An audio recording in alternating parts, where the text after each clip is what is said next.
আজ বলা হয়েছে ইব্রাহিম আলাইহিস সালামের আম্মাজান মা আপনার কিনা সারা ও হাজেরার কথা, ইব্রাহিম নবীর মায়ের কথা, ইব্রাহিম নবীর বাল্যকাল জীবন। রব্বে কারীম যখন একজন নমরুদ তখন নবী পাঠিয়েছেন। আল্লাহ পাক যখন দুনিয়ার জমিনে ছিল একটা ফেরাউন নবী পাঠিয়েছে, কিন্তু এখন নবুয়তের দরজা বন্ধ, আর কোন নবী আসবে না। আয় রব্বে কারীম, তবে এই জগতের মানুষ কিভাবে সঠিক পথ পাবে? আমার আল্লাহ পাক বলেন, আমার নবী পাকের ওয়াফাদারদের দ্বারাতে আমি আল্লাহ দুনিয়া টিকিয়ে রাখবো বলে কখনো আমি আল্লাহ পাক দিয়েছি আপনাকে একটি গ্রাম রক্ষাকারী আউলিয়াও, একটি জেলা রক্ষাকারী আউলিয়াও, একটি থানা রক্ষাকারী আউলিয়াও, তামাম একটি দেশ রক্ষাকারী আউলিয়াও, এমনি করে তামাম পৃথিবী রক্ষাকারী আউলিয়া দি আমি আল্লাহ পাক আমার হাবিবকে মুহতাজ বানাই নাই, মুখতার করে পাঠিয়েছি। নবীর গোলামেরা পরিচালনা করবে।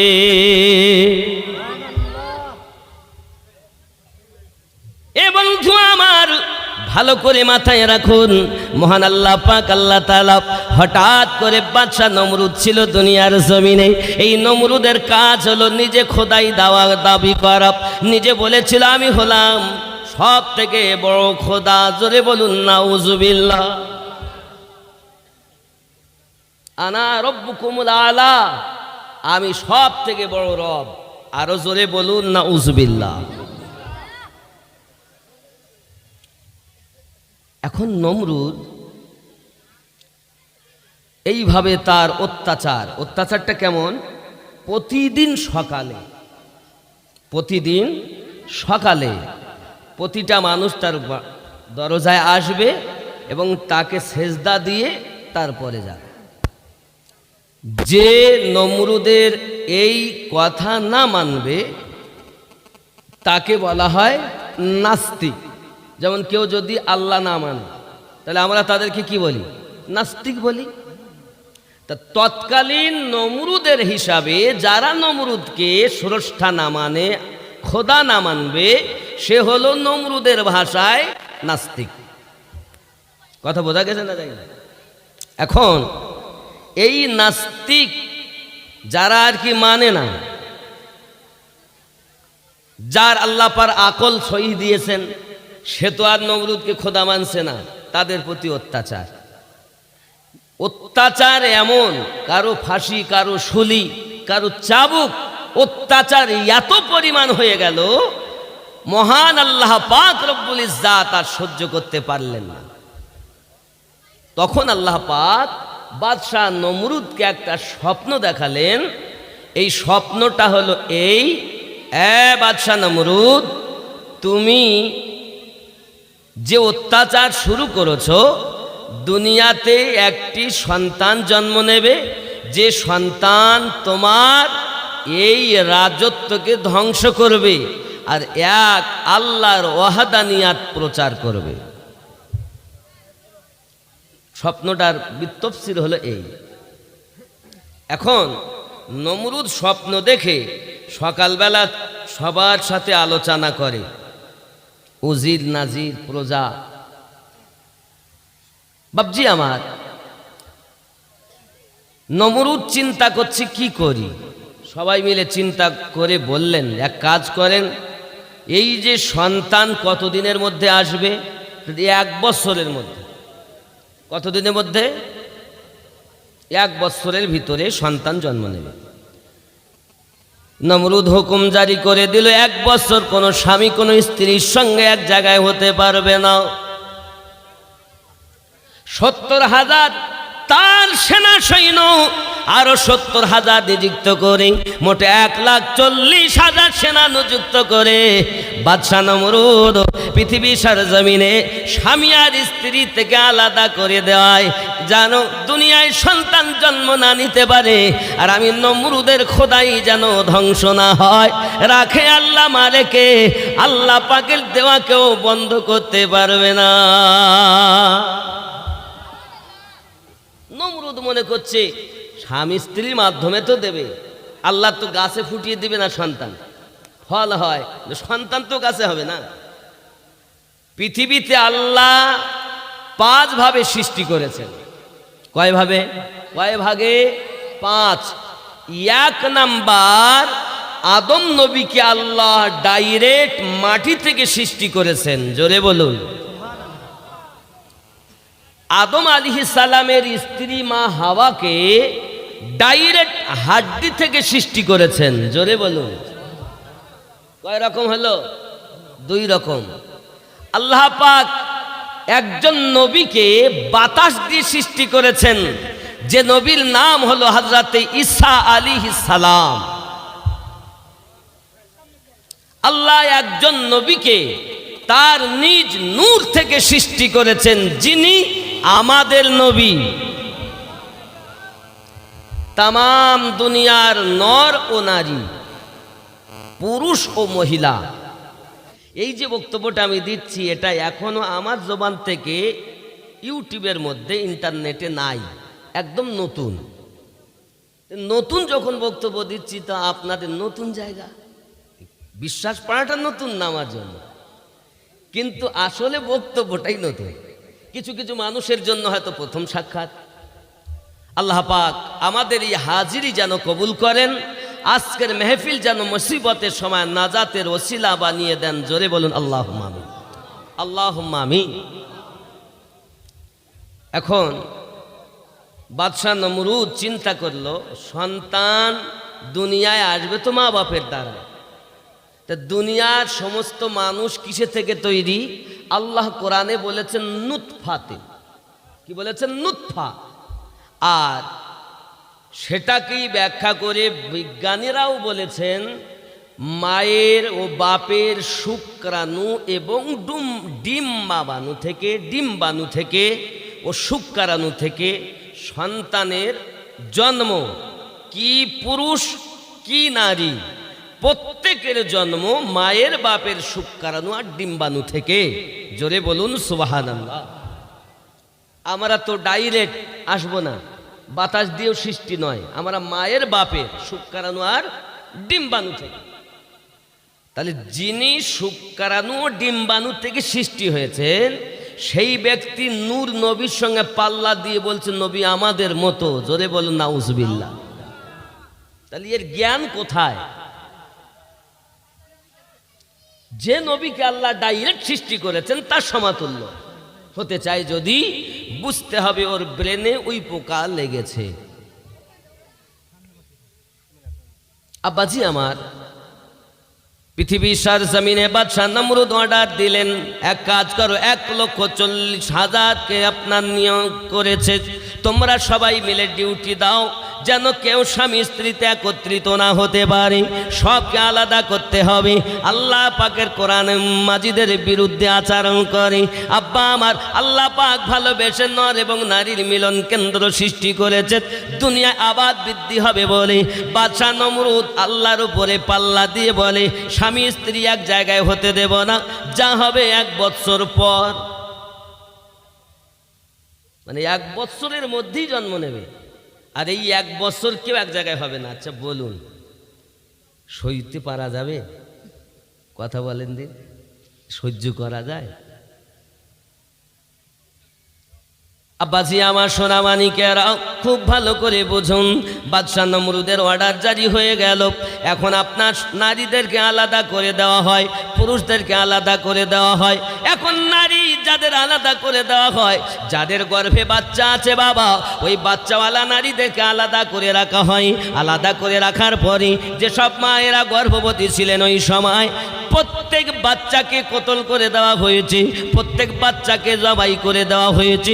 বাদশাহ নমরুদ এই অর্ডার জারি করে দিয়েছে। এ যুবকেরা আমার, মা কাঁদে বাপ কাঁদে, কে শোনে কার কথাও? কারণ নমরুদ হলো তখনকার যুগের বড় খোদা, ওর কথা মানতে হবে, না মানলে মৌত, না মানলে মরণ। মরণের ভয় তো সবার আছে, যে চলো 1টা বছর সহ্য করো, বাচ্চা যাচ্ছে যাক, দিলে আবার হবে সন্তান।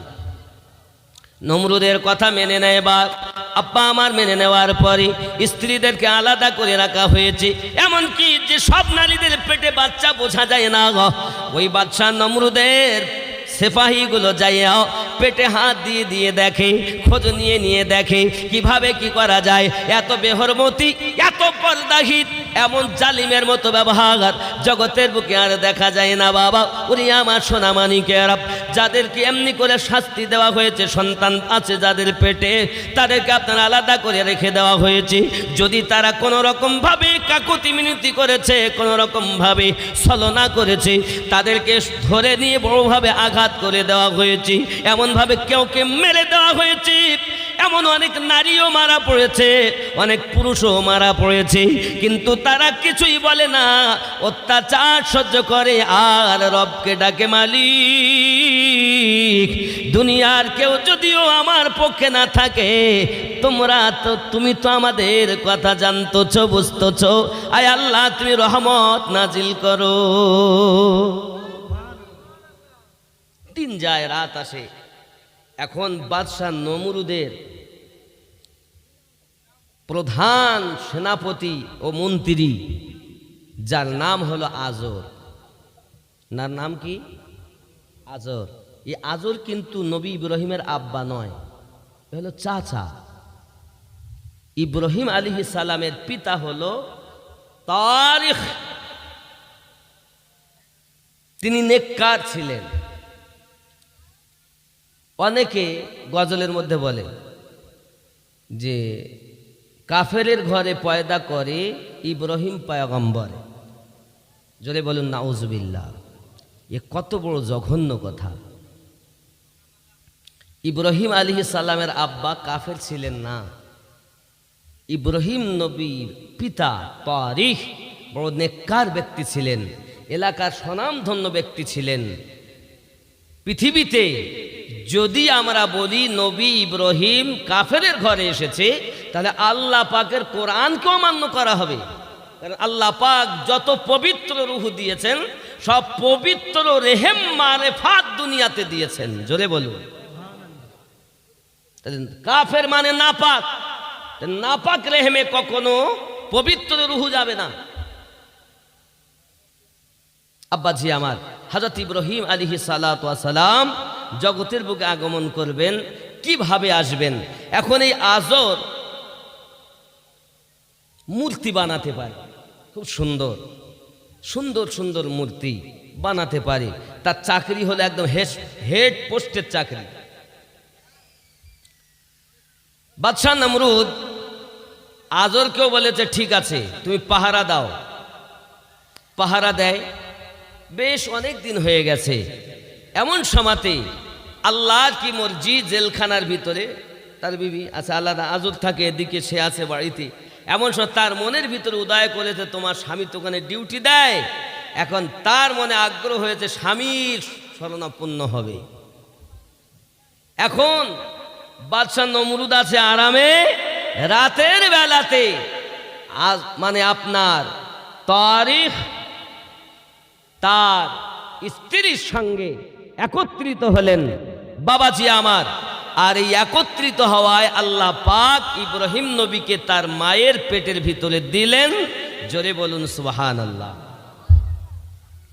এই তারিখ, সেও সেনাপতি, বাদশা তাকে ভালোবাসে, কিন্তু নিশি রাতের ভিতরে আপনার কিনা তাদের মিলন হয়েছে।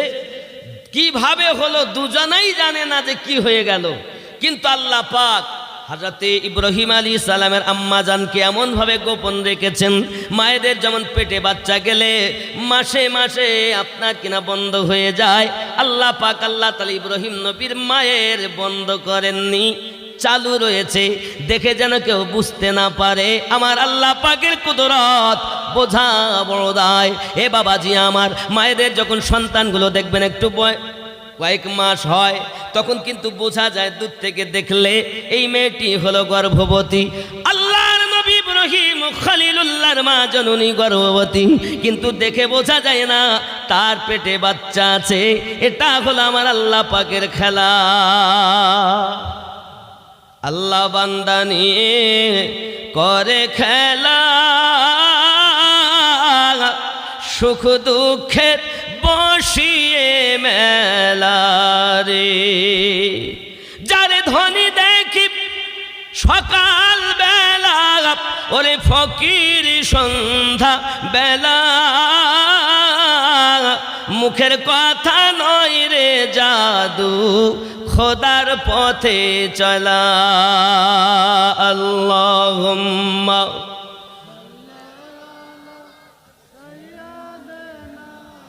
মাওলানা মুহাম্মদ ওয়া আলা আলি সাইয়্যিদিনা। বন্ধুরে আমার, তারিকের স্ত্রী যখন গর্ভবতী, হে বাবাজি আমার গর্ভবতী হওয়ার পরে বড় শানমান, বড় দয়া, হযরতে ইব্রাহিম আলাইহিস সালামের আব্বা হযরতে তারিক আপনার কিনে ইন্তেকাল করে গিয়েছিলেন অসুস্থ হয়ে। ইন্তেকাল যখন করেছে, হে বাবাজি সোনামানিকেরা আমার, আল্লাহ পাকের কুদরত কেমন দেখুন। যখন ডেলিভারির সময় হয়েছে, ডেলিভারির সময় হলে ইব্রাহিম নবীর আম্মাজি আপনার একটা নিরালা জায়গাতে গিয়েছেন, জঙ্গলের ভিতরে চলে গিয়েছেন। জঙ্গলের নির্জনতায় যাইয়া সন্তান প্রসব হয়ে গেছে। আব্বাজি আপনারা বলুন, মায়েদের সন্তান হওয়ার পরে 40 দিন পর্যন্ত কিন্তু একটি রক্তবোধ আসে, যাকে আপনার নেফাস বলা হয়, আরবিতে নেফাস বলা হয়। এই নেফাস মহান আল্লাহ পাক আল্লাহ তাআলা ইব্রাহিম আলাইহিস সালামের আম্মা সন্তান জন্ম নেওয়ার পরে এটাকে আল্লাহ নেফাস সঙ্গে সঙ্গে বন্ধ করে দিয়েছেন। আরো জোরে বলুন সুবহান, যেন বুঝতে না পারে যে সন্তান হয়েছে। আব্বাজি আমার সোনামানিকেরা, কেউ কখনো টের পায় না। ইব্রাহিম আলাইহিস সালামের আম্মা জান চিন্তা করেন, এখানে তো থাকলে লোকে বুঝে নেবে, তাই উনি সন্তানকে আপনার কিনা রেখে চলে আসতেছেন। আমার আল্লাহ পাক আল্লাহ তাআলা বলেন, জিবরাইল চলে যান জমিনে, আর আমার বন্ধু খলিলুল্লাহ 3টা আঙুল তার গালে ভরে দাও। ওগো আমার ফেরেশতা জিবরাইল 3খানা আঙুল তার গালের ভিতরে ভরে দেবে। কোন 3টে জানেন? শাহাদাত অংলি, তারপরে মাঝখানের অংলি, তারপরে রংলি। এই 3টি আঙুল ইব্রাহিম নবীর গালের ভিতরে জিবরাইল আমিন ভরে দিলেন। আল্লাহর নবী ইব্রাহিম খলিলুল্লাহ ওই নির্জনতায় যাইয়া আপনার আঙুলগুলো যখন চষে, একটি আঙুল দিয়ে মধু, একটি আঙ্গুল দিয়ে দুধ, আর একটি আঙ্গুল দিয়ে আল্লাহ পানি দিলেন। আল্লাহর নবী ইব্রাহিম আলাইহিস সালাম এগুলো পান করতে থাকলেন। কোনো চিন্তা নাই, রাখে আল্লাহ আমারকে। মায়ের দুধ খেয়ে বাচ্চা বাজবে, আর এখানে আমার আল্লাহর কুদরতে ইব্রাহিম আলাইহিস সালামের অংলি মোবারকা থেকে আল্লাহ দুধ বার করিয়ে দিচ্ছেন, মধু বার করিয়ে দিচ্ছেন, পানি বার করিয়ে দিচ্ছেন। আল্লাহর কুদরত কত, জোরে বলুন সুবহান। হে বাবাজি আমার, এখন চাচা হলো আজর সেনাপতি। বাপ মরে যাওয়ার পর সমস্ত দায়িত্ব কিন্তু আজরের উপরে। আজর এ দায়িত্ব নিয়ে তাদের চিন্তা ভাবনা, ভরণ পোষণ সবই ইব্রাহিম নবীর মায়ের। কিন্তু সন্তান জন্ম নিয়েছে, একদা তাকে বলেছে, দেখো সন্তান তোমার ভাইয়েরই এই সন্তান। এখন ওই সন্তান আস্তে আস্তে আস্তে করে বড় হয়েছে। তৎকালীন যুগের মানুষ কেউ আপনার সূর্যকে খোদা মানত, কেউ চন্দ্রকে খোদা মানত, কেউ তারাকে খোদা মানত, কেউ আকাশে খোদা মানত। মাটির মূর্তি করে আপনার পূজা করত। কারো বা নাম হবল, কারো বা নাম আপনার কিনা উজ্জা, কারো বা নাম লাত। এমনি করে রেখে রেখে তারা আপনার নাম ধরে ধরে তারা পূজা অর্চনা করত। এলে আমার সোনামানিকেরা খুব ভালো করে বুঝুন, আল্লাহ পাকের খেলা পৃথিবীর সরজমিনে যখন ওই ছেলে ইব্রাহিম আলাইহিস সালাম দিন যায় রাত আসে, আস্তে আস্তে করে বড় হয়েছেন। হঠাৎ একদিন বলছেন, মা জননী আপনি আমাকে রেখে রেখে চলে যান, একবার তো আমার খোঁজ নেন না, আমি কেমন করে থাকি। হে যুবক আমার সোনামানিকেরা, একদা ওই জঙ্গলের ভিতরে বাঘ এসেছে। আল্লাহর নবী ইব্রাহিম আলাইহিস সালাম ওই নিরালা কক্ষ থেকে বাইরে এসে আছেন। বাঘ দেখবেন সমস্ত জীবের গোস্ত যদি খায়, মানুষের গোস্ত কিন্তু বেশি ভালোবাসে, এবং দূরে যদি কোথাও মানুষ থাকে তারা কিন্তু একটা মানুষের গন্ধ পায়। ইব্রাহিম নবী মানুষ, বাঘ এসেছে জঙ্গল থেকে, এসে ইব্রাহিম নবীর কাছে এসেছে। খাবে বলে। এখন খেতে গিয়ে ওই বাঘ দেখে ইব্রাহিম আলাইহিস সালাম, আল্লাহর কি কুদরত, আল্লাহ বলেন জিবরাইল বাঘকে ওখানে বশ করিয়ে দাও। জোরে বলুন সুবহানাল্লাহ। ইব্রাহিম আলাইহিস সালামের পাশে বাঘ বসে আছে, লড়তেও পারে না চড়তেও পারে না। আল্লাহ বলছে এক কাজ কর, আই জিবরাইল বাঘের ক্ষমতা দাও, আমার নবী আমার বন্ধু ইব্রাহিম আরাম করবে আর ওই বাঘ ওখানে মশা তাড়াবে। জোরে বাঘে মশা তাড়াচ্ছে, বাঘে আল্লাহর খেলা। হযরত ইব্রাহিম আলাইহিস সালাম এই জগতের বুকে ধরাধামে বাঘ একা থাকে, মশাই তাড়ায়, নবী আরাম করে, ক্ষুধা লাগে আঙুল ভরে দেয়, আল্লাহর ফেরেশতা জিবরাইল খাওয়া হয়, পেট ভরে আরামেই আছেন। বাঘ একা একা ভালো লাগে না। বাঘ বলছে আল্লাহ সবই হলো তোমার বন্ধুর ডিউটি করি, কিন্তু আমার তো একা ভাল লাগে না। বলে তোর চিন্তা করতে না, আরো 3টে পাঠাচ্ছি। জোরে বলে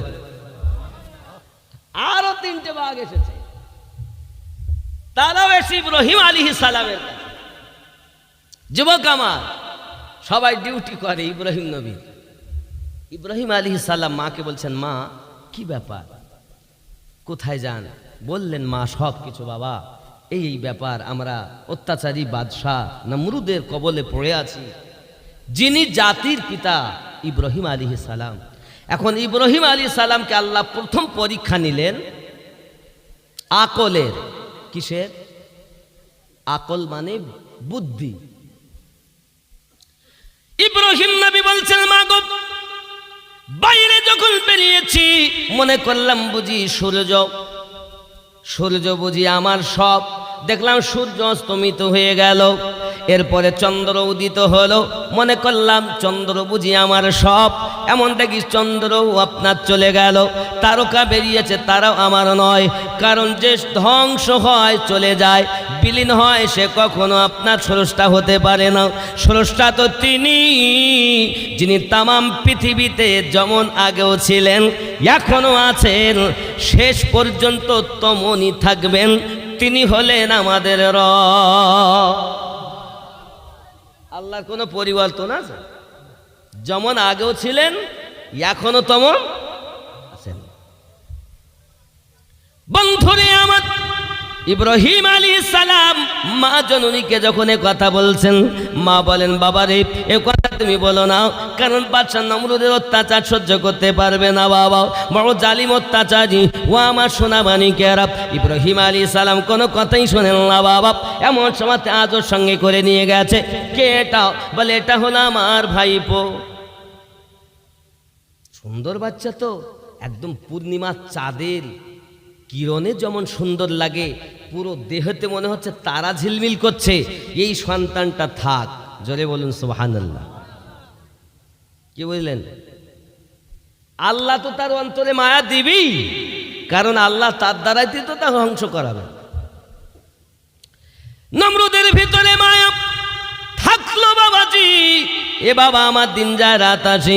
একদিন চাচা বলছে, বাবা ইব্রাহিম আমি তো বাজারে যাই আর মূর্তিগুলো বিক্রি করি। ও বাবাজি আমার, তুমি এক কাজ করো, মূর্তি লাও আর মূর্তিগুলো তুমি মাথায় করে লাও, নিয়ে চলে যাও। আল্লাহর নবী ইব্রাহিম খলিলুল্লাহ মূর্তিগুলো সাথে করে নিয়েছেন। কিছু একটু দূরে যাইয়াও কারো মাথা ভেঙেছেন, কারো হাত কেটেছেন, কারো পা ভেঙেছেন, ভেঙে আপনার কিনা রেখে দিয়েছেন। হঠাৎ করে আপনার কিনা ফিরে এসেছেন বাড়ি। চাচা জিজ্ঞাসা করে, বাবু কই বাবা মূর্তির হালাত এমন কেন? সঙ্গে সঙ্গে বলছে, গো চাচাজি এদের মধ্যে থেকে সব থেকে যেটা বড়, এই বড়টা করেছে কি এদের সঙ্গে যাবে না, জায়গা কোল পাচ্ছে না বলে মারামারি করে কারো মাথা ভেঙেছে, পা ভেঙেছে, আমি কি করব? চাচা বলছে, হ্যাঁ এরা কথা বলতে পারে না, মারামারি করতে পারে না। চাচা গো, যারা কথা বলতে পারে না, নিজেকে বাঁচাতে পারে না গো চাচা, তারা কি কখনো স্রষ্টা হতে পারে? স্রষ্টা তো তিনি, তামাম জাহানকে লালন পালন করেন যিনি। 10টি পরীক্ষা নিয়েছিলেন আল্লাহ ইব্রাহিম খলিলুল্লাহ। কয়টি? 10টি। প্রত্যেক পরীক্ষাতে হযরত ইব্রাহিম আলাইহিস সালাম জয় লাভ করেছিলেন। প্রথম পরীক্ষাতে যখন ইব্রাহিম আলাইহিস সালাম জয়যুক্ত হয়েছিলেন, আল্লাহ পাক ঘোষণা দিয়েছিলেন, তুমি হবে মুসলিম জাহানের নেতা। জোরে বলো, যত মুসলিম আছে আসবে হবে সকলের নেতা হযরত ইব্রাহিম আলাইহিস সালাম। কোরআন বলছে, খেয়াল করেন, কোরআন মাজিদের সূরা আল ইমরানের 33 নম্বর আয়াতে আল্লাহ পাক ঘোষণা দিয়েছেন, ইন্নাল্লাহা আস্তাফা আদামা ওয়া নূহান ওয়া আলা ইব্রাহিম ওয়া আলা ইমরান আলাল आलमीन। बेशक अल्लाह ने चुन लिया आदम और नूह और इब्राहिम की आल और इमरान की आल को सारे जहां के लिए। जोरे बोलून, অবশ্যই আল্লাহ পাক, নিশ্চয় আল্লাহ বেছে নিয়েছেন আদম নবীর বংশ, ইব্রাহিম নবীর বংশ আর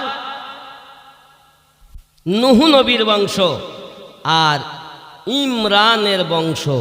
জোরে বলুন, এই 4টি বংশকে আল্লাহ আগে থেকে নিযুক্ত করে নিয়েছেন। এখন কেউ কেউ বলে আমার নবীর আব্বা মা জাহান্নামে যাবে। জোরে বলুন নাউজুবিল্লাহ। ও গাধা এটা জানে না রাসূলে করিমের আব্বা ও মা মিল্লাতে ইব্রাহিমের উপরেই ছিলেন। আরো জোরে বলুন, কারণ আল্লাহ নিজে চুনে নিয়েছেন তাদের। এরা বলছে না, বাপ মা জাহান্নামে যাবে, তাহলে আমার নবীর আব্বা মা জাহান্নামে যাবে আর ওই বেটার মা বাপ জান্নাতে যাবে। চোর কোথাকার। আমার মতো মৌলবীরা করছে তো, ইউটিউব পাগল করে ফেললো। ভিউ আর view, crore crore view, million million view হয়ে গেছে তাদের। কেন? ওই একটু বলতে পারলেই হয়। আর খুঁজে পাইনি নিজের মা বাপ ভালো, আমার নবীর বাপ মা কালো। জোরে বলুন নাউজুবিল্লাহ। কতটা জ্ঞানের অভাব এদের। কোরআন শরীফের সূরা বালাদের ভিতরে আল্লাহ পাক জানাচ্ছেন, বিসমিল্লাহির রহমানির রহিম। সূরা বালাদ আল্লাহ পাক বলছেন, ওয়ালিদি ওয়া মা ওয়ালাদ। এই আয়াতে তাফসীরে যাইয়া তাফসীরকারগণ বলেছেন, আমার নবী পাকের আব্বা ও মা মুমিন ও মুমিনা, তারা জান্নাতি জান্নাতি। ওয়ালিদি ওয়া মা ওয়ালাদ, এই আয়াতের ব্যাখ্যা।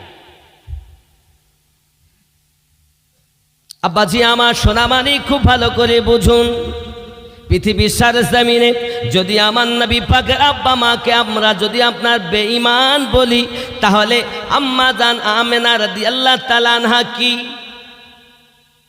বেঈমান ওদের হিসাবে? নবীর আব্বা মা কাফের। আচ্ছা, নবী যার দুধ পান করেছেন হযরত হালিমাতু সাদিয়া, তিনি কাফেরা নাকি? তাহলে আল্লাহ একজন কাফেরা মহিলার দুধ আমার নবীকে পান করাচ্ছেন? হ্যাঁ, ये গাধা কবে শিখবে? আমরা পান করছি মুসলমানের দুধ আর আমার নবী পান করছেন একজন কাফেরার দুধ। কারণ যদি আমার নবী পাকের আব্বা মা মুমিন মুমিনা না হয়, তা হালিমাতু সাদিয়া তো তখন মুমিন নয়, মুমিনা নয়। হালিমা সাদিয়ার স্বামী হারেস, সেও মুসলমান নয়, মুমিন নয়, সেও কাফের। আর হালিমা সেও কাফেরা। তাহলে একজন কাফেরার দুধ নবী পান করছেন আর ও বলে আমি মুসলমান। এ মুসলমান নামই কলঙ্ক। আল্লাহ বলেন, আমি দিল দিয়েছি, লাহুম কুলুবুল্লাহু লা ইয়াফকাহুনা বিহা। আমি আল্লাহ অন্তর দিয়েছি, অন্তর দিয়ে চিন্তা ভাবনা করে না। কান দিয়েছি, শুনেও শোনে না। চোখ দিয়েছি, দেখেও দেখে না। এরাই হলো চতুষ্পদ জন্তু। এই জীব, ওই শ্রেণীর মানুষ, এরাই হলো কুত্তার থেকেও খারাপ।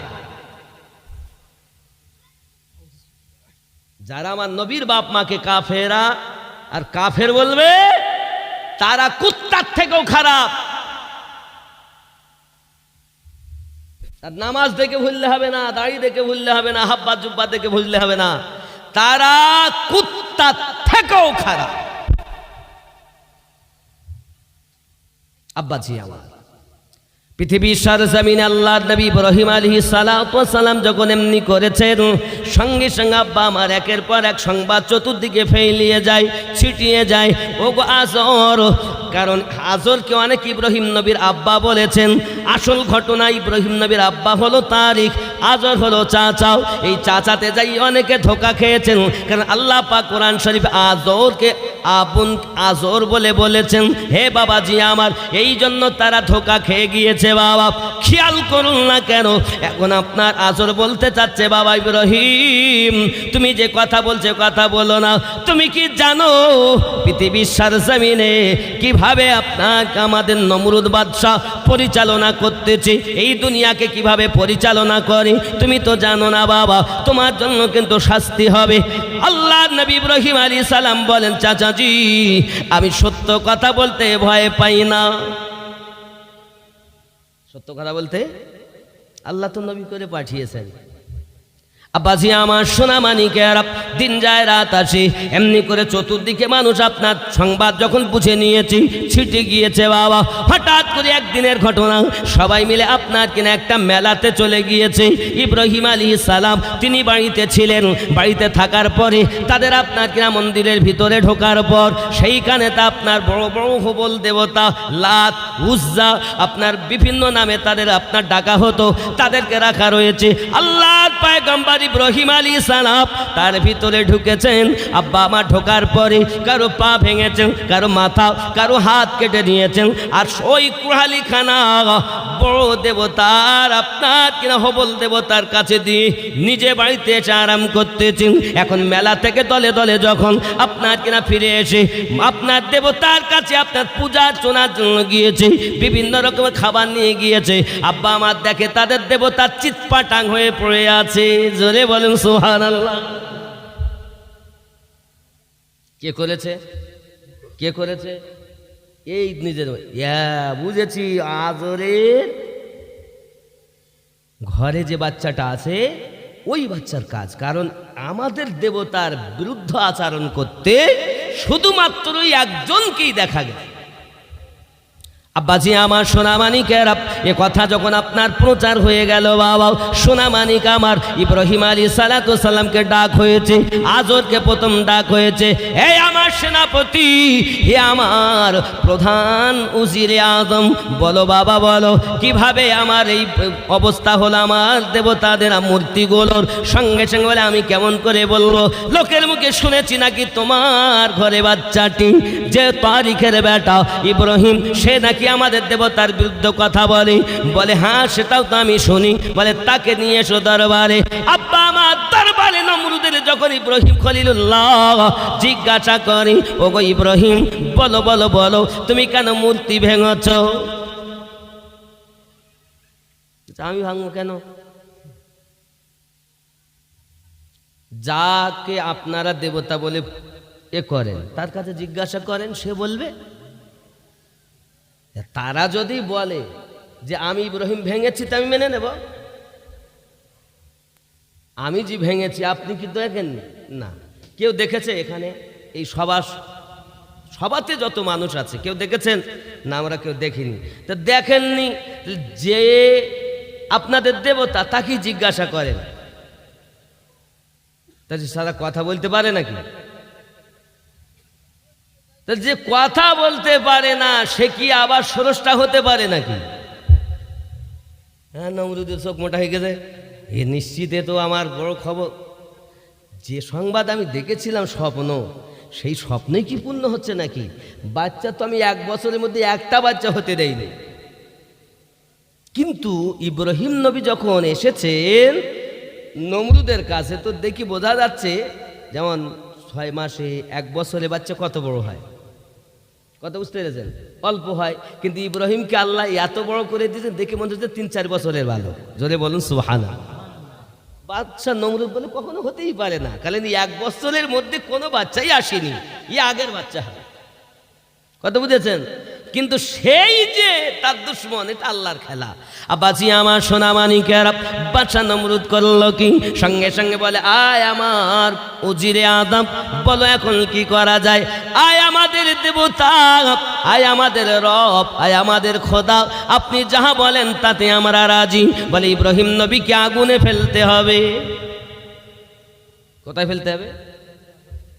আগুনে ফেলবো। এ বাবাজি আমার সোনা মানিকেরা, সঙ্গে সঙ্গে আপনার নমরুদ অর্ডার দিয়ে দিল, তোমরা এক কাজ করো, ওকে আগুনে ফেলতে হবে। তোমরা যাহা উপার্জন করবে সারাদিন সব তোমরা কাজ করে এক কাজ করো, তোমরা এক জায়গাতে লকড়ি কিনে পালা দাও। বড় একটা ওয়াল কাটা হয়েছে বাবা, ওই ওয়ালের মধ্যে সব কিনে কিনে আপনার এনে ফেলে। সারাদিন পর মেহনতের পয়সা দিয়ে লকড়ি কিনে ওখানে রাখা হয়, কারণ এটাই হলো পুণ্যের কাজ। এটা নমরুদের যুগের কথা। সারাদিন যত মেহনত করে ইনকাম করেছে, ওই টাকা দিয়ে কিছু লকড়ি কিনে ওইখানে দিতে পারলে অনেক নেকি হবে, এটা তারা জানতো জাহিলিয়াত যুগে। আব্বাজি আমার সোনা মানিকেরা, তারা করলো কি জানেন? একত্রিত করেছে। বাদশা নমরুদ আপনার কিনা ঘোষণা দিয়েছে, এমন করে আপনার ঘোষণা দেয়। শুধু এতটুকুই নয়, বাদশা নমরুদ শুধু এতটুকু নয় বাবা, টিকিটের ব্যবস্থা করেছে। টিকিট ফার্স্ট ক্লাস আলাদা টিকিটের মূল্য, সেকেন্ড ক্লাস আলাদা টিকিটের মূল্য, থার্ড ক্লাস আলাদা টিকিটের মূল্য। আর মহিলাদের দ্বারাতে আপনার কেনাও জেনা বেবিচার নাচ গাওনা করানো হবে। এটা বাদশা নমরুদের কথা।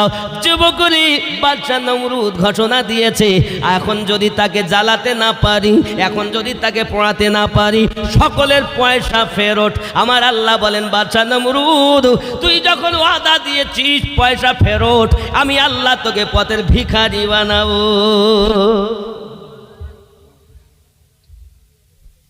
আল্লাহ বাদশা নমরুদকে পথের ভিখারি বানাবে। ও জওয়ান যুবকেরাও, সোনা মানিকেরা আমার, সুন্দরী সুন্দরী মহিলাদেরকে আপনার এলাকা থেকে বেছে বেছে নিয়েছে। এলাকা থেকে বেছে বেছে নেওয়ার পরে বাদশা নমরুদ ওই মহিলাদের দ্বারাতে নাচ গাওনা করায়। যেমন দেখবেন আপনাদের এখানে হয়তো কখনো কখনো হবে ড্যান্স হাঙ্গামা, হয় নাই? হয় নাই? হয় না? ভাড়া করলে আসছে, খুব ভাল লাগে না? ডিজে বাজে, কত সুন্দর লাইটিং, কত ভালো লাগে বলেন। ভালো লাগে না? ভালো লাগে না? ভালো লাগে না তো এমনি যায় না, স্যার এমনি যায়। ইব্রাহিম আলাইহিস সালামকে চৌকে করে পোড়ানো হবে, আগুনে ফেলা হবে। এখন তৎকালীন যুগে সর্বসুন্দর শ্রেষ্ঠ সুন্দরী নারী ছিলেন আম্মা সারা। জোরে বলুন, কে ছিলেন? আম্মা সারা। সর্বশ্রেষ্ঠ বাদশাজাদি, সুন্দরী দেখতে, শ্রেষ্ঠ সুন্দরী। আব্বাজি আমার টিকিটের ব্যবস্থা হয়েছে।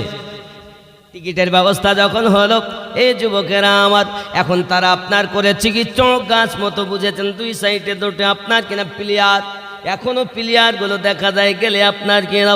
হে যুবক সোনা মানিকেরা, এমনি করে আপনার দেখা গেল ওই প্লেয়ারে যখন গিয়েছে আপনার ওই ধরে আপনার টান দিয়ে ফেলবেন আঙ্গুরে। আগুনে যখন ফেলা হবে দাও দাও করে জ্বলতেছে বাবা, ইব্রাহিম আলাইহিস সালামকে ফেলা হবে। সঙ্গে সঙ্গে আপনার করলো কি, ওই পাশে ছিল আপনার গিরগেটি, কাঠে যাইয়া ফু দেয়। ফু, আচ্ছা কাঠে ফু দিলে আগুন বেশি হয় না কম হয়? বেশি হয় না? গিরগেটি গিয়ে ফু দিল, আল্লাহ বলে দিল গিরগেটি না পাক। গিরগেটি পাশে ছিল ব্যাঙ, সে ছুটে গিয়েছে, পুকুরে পানি দে না, পানি কি করবি? নমরুদের আগুন নিভাবো। এত লম্বা, এত চওড়া, এত বিশাল আগুন, তুই তো নিকটেই যেতে পারবি না, তা নিভাবি কেমন করে? ব্যাঙ উত্তর দিচ্ছে, রে আমি জীব ছোট হতে পারি, কিন্তু আমার হৃদয় ভর্তি ইব্রাহিম নবীর ভালোবাসা আছে। আল্লাহ ঘোষণা করে দিলেন ব্যাঙ পাক। এ নামাজি, তোরা নামাজ পড়তে যাচ্ছিস, ব্যাঙে যদি পেশাব করে দেয় তাতে কোনো অসুবিধা নাই, ব্যাঙ পবিত্র, কারণ আমার বন্ধু ইব্রাহিমকে মোহাব্বত করেছে। তাহলে এর থেকে বোঝা যায় দুশ্মন যারা আল্লাহ তাদের ভালো, আর প্রেমিক যারা তারা সুন্দর আল্লাহর নিয়ামত প্রাপ্ত হয়। দেখবেন আপনার যদি একটা গিরগেঠি মরে আপনার কুয়াতে পড়ে যায়, এখন তো পাতকুয়া কমই দেখা যায়, আগে তো দেখা যেত বেশি, এখন তো নাই, সব টিউবওয়েল হয়েছে। আব্বা এখন এই টিউবওয়েলে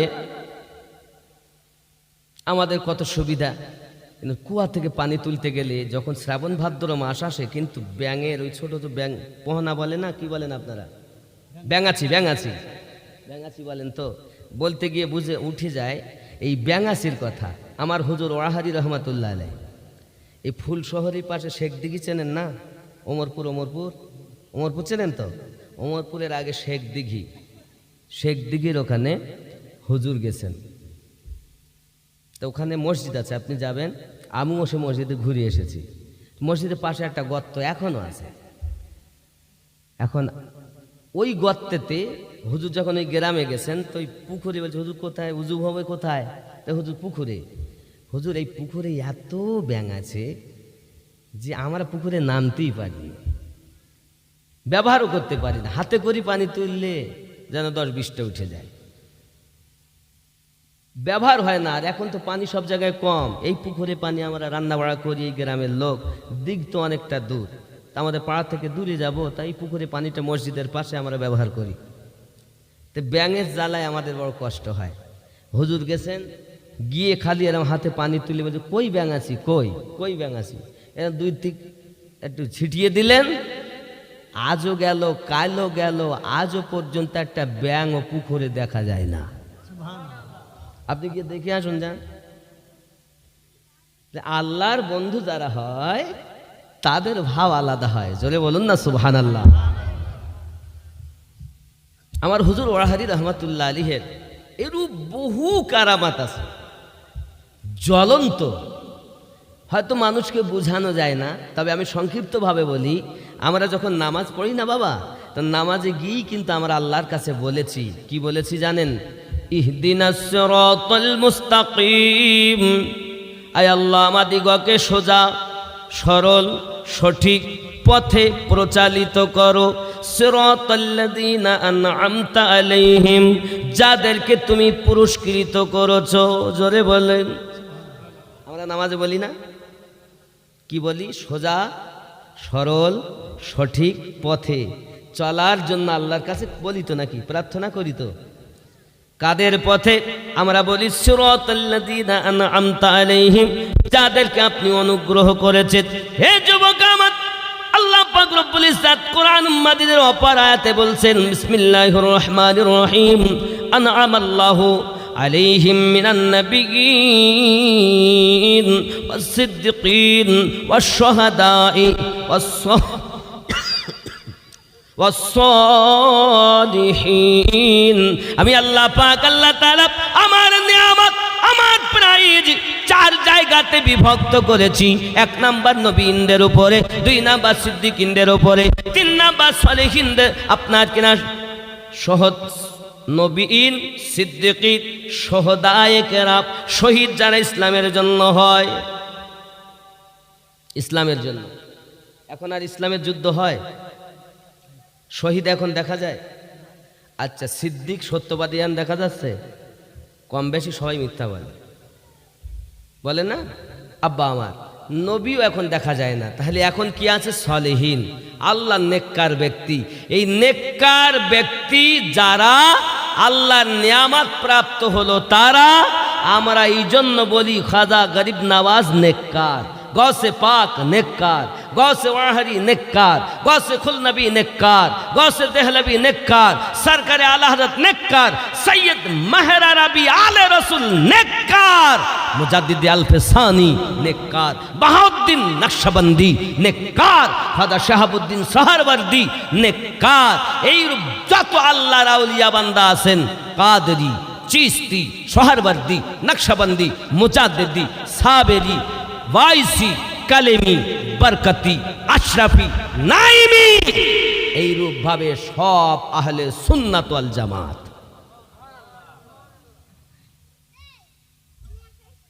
বুঝতে হবে বাবা। তাহলে আমরা নামাজে বলেছি আল্লাহ তোমার নেয়ামত প্রাপ্ত ব্যক্তিদের দলে আমাদের চালিত করো, আর নামাজ থেকে বেরিয়ে আমরা তাদের পথে চলি। চলি কি চলি না বাবা?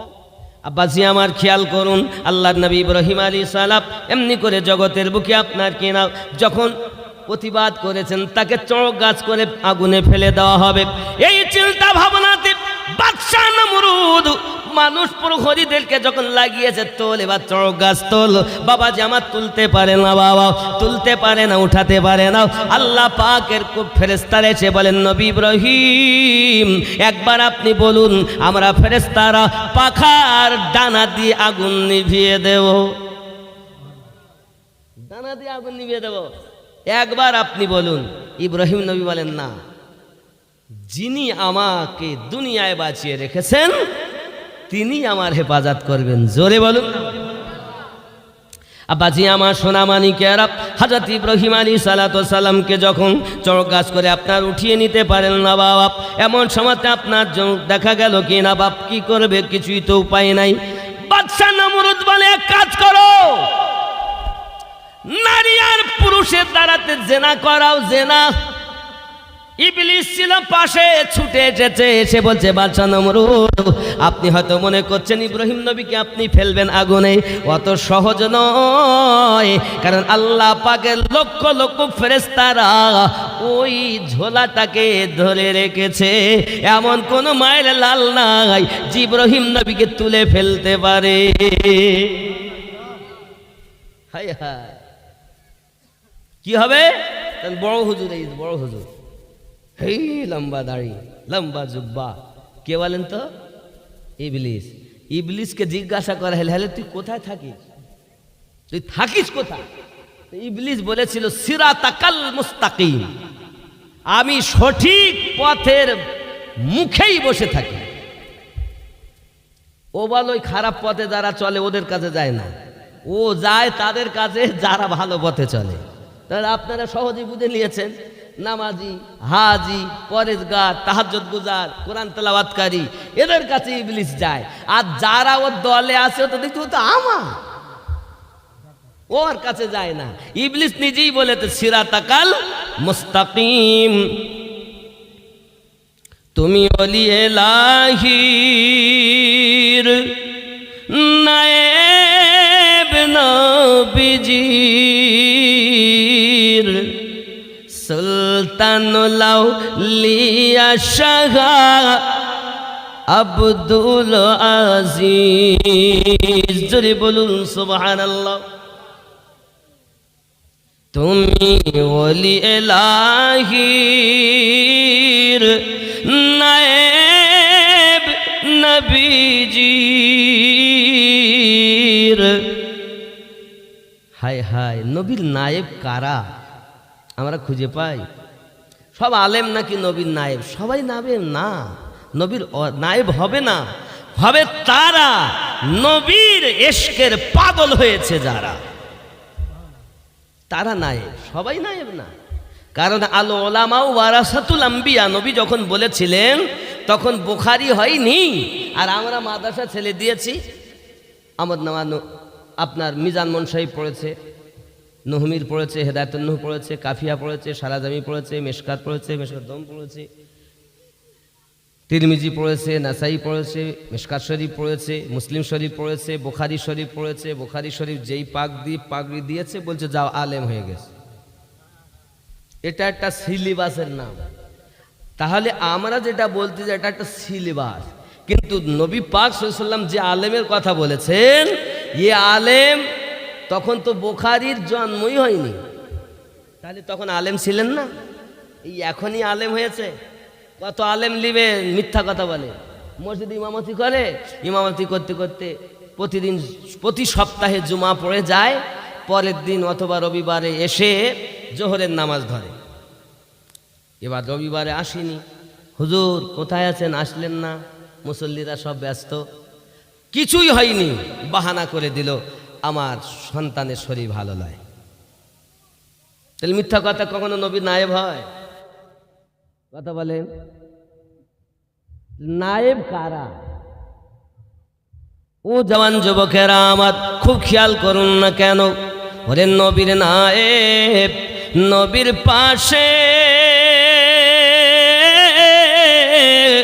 দিবানিশি থাকে বসে রে, যে কাজ করে খোদার আদেশে চলে নবীর ইশারায়, পথ চল বেলা বেশি নাই, জোরে বলুন না সুবহানাল্লাহ। বাদশাহ নমরুদ করলো কি বাবা, এমন সময়তে আপনার কাজ করেছে 40 জন নারী আর 40টা পুরুষ, 40টা পুরুষ আর 40টা নারী প্রকাশ্য জেনা করিয়েছে, জোরে বলুন নাউজুবিল্লাহ। এই 40টা নারী আর 40টি পুরুষ এদেরকে আপনার প্রকাশ্য জেনা করিয়েছে, কারণ কোটি কোটি ডলারের ব্যাপার।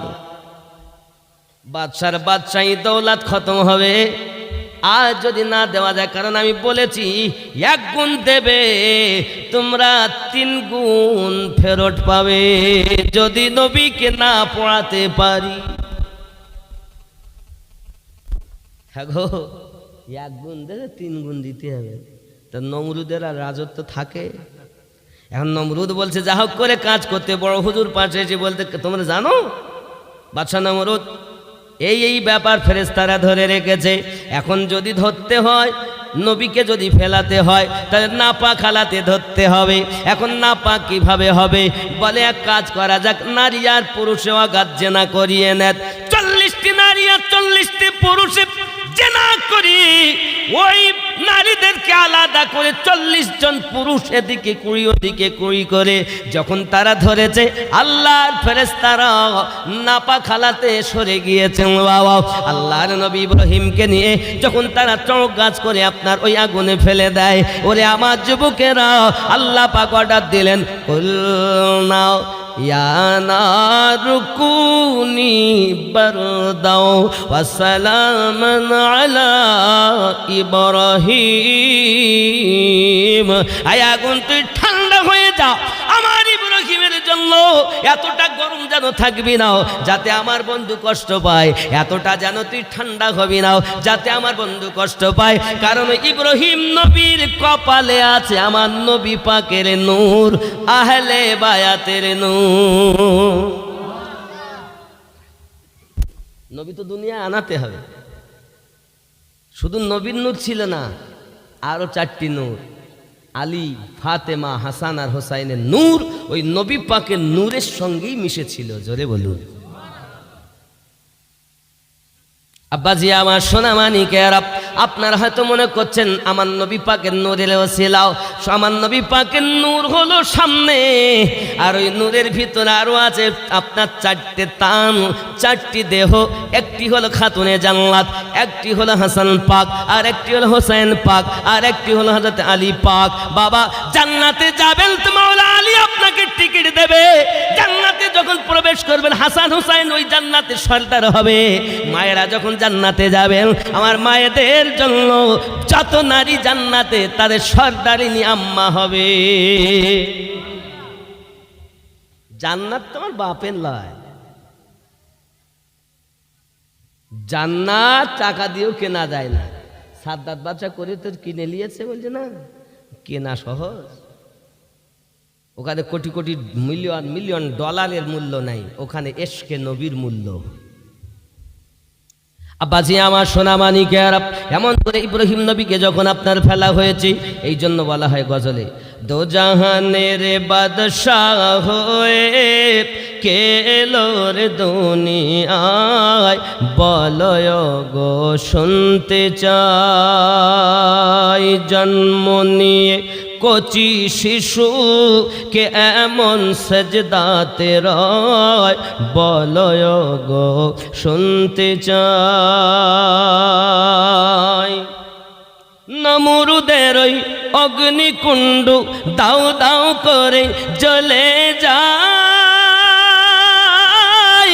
সেই অগ্নিতে খলিলুল্লাহ আরামেতে বসে রয়, কার ওসিলায় সেই অগ্নিতে ফুল বাগিচা পয়দা হয়। বলো গো শুনতে চাই দোজাহানের বাদশাহ হয়ে কে এলো রে দুনিয়ায়।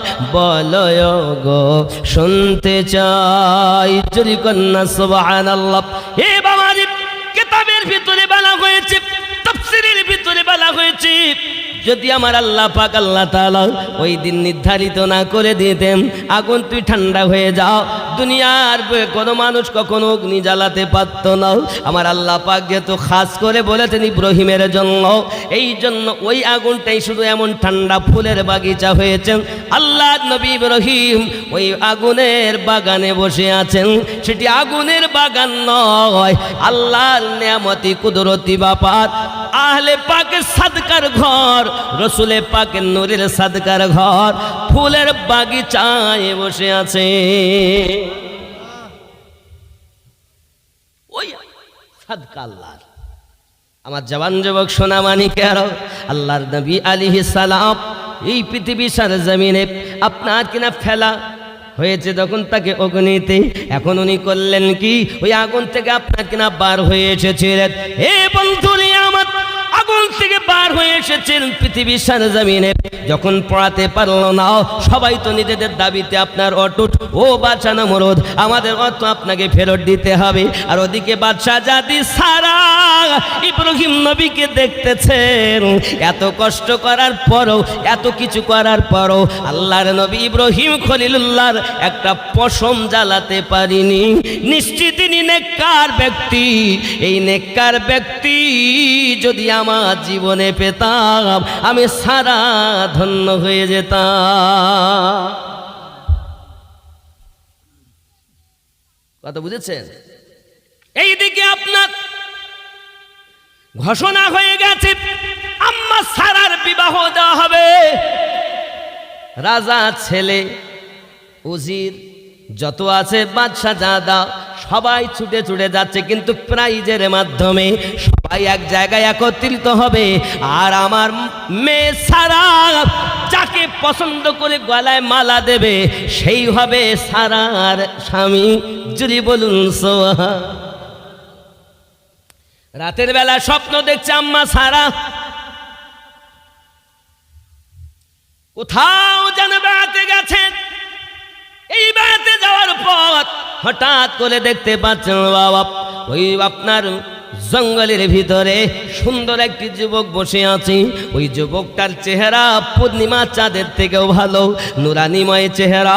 ওই যুবকটা আপনার এত সুন্দর, সঙ্গে সঙ্গে আম্মা সারা দেখেন ওই স্বপ্নটা দেখে মনটা বড় খারাপ। এমন করে মনটা বড় খারাপ, সঙ্গে সঙ্গে স্বপ্নে আসতে মা সারা, যখন তোমার বিবাহের প্রস্তাব দেওয়া হবে তুমি যদি মনে করো তাহলে যাইয়া গলার মালা ওই ছেলেটার গলায় দিও, যিনি হলেন জগতের আল্লাহর নবী ইব্রাহিম আলাইহিস সালাম। আম্মা সারা রাতের বেলা স্বপ্ন দেখেছেন, চলছে, সবাই যাচ্ছে, নবী ইব্রাহিম দেখতেছেন। কোথায় যাচ্ছ সব? বিয়ে। ভালো তো, গ্রামের লোক যেমন সকাল থেকে আপনার আসা যাওয়া করছে। কোথায় যাচ্ছ? ওই খানা বাড়ি যাচ্ছে, নাকি বলেন? তাই তো বলেন। কোথায় দিচ্ছে গো? খানা বাড়ি যাচ্ছে। ঠিক তো, কোথায় যাচ্ছ? বিয়ে। তাও যাত্রার বিয়ে না, সর্বশ্রেষ্ঠ সুন্দরী আম্মা সারার বিবাহ প্রস্তাব এটাই, যাকে আম্মা সারা পছন্দ করে মালা দিবে সেই হবে তার স্বামী। তা যে যার মতো সাজুগুজু করে গেছে। কথা বুঝতে পারেননি?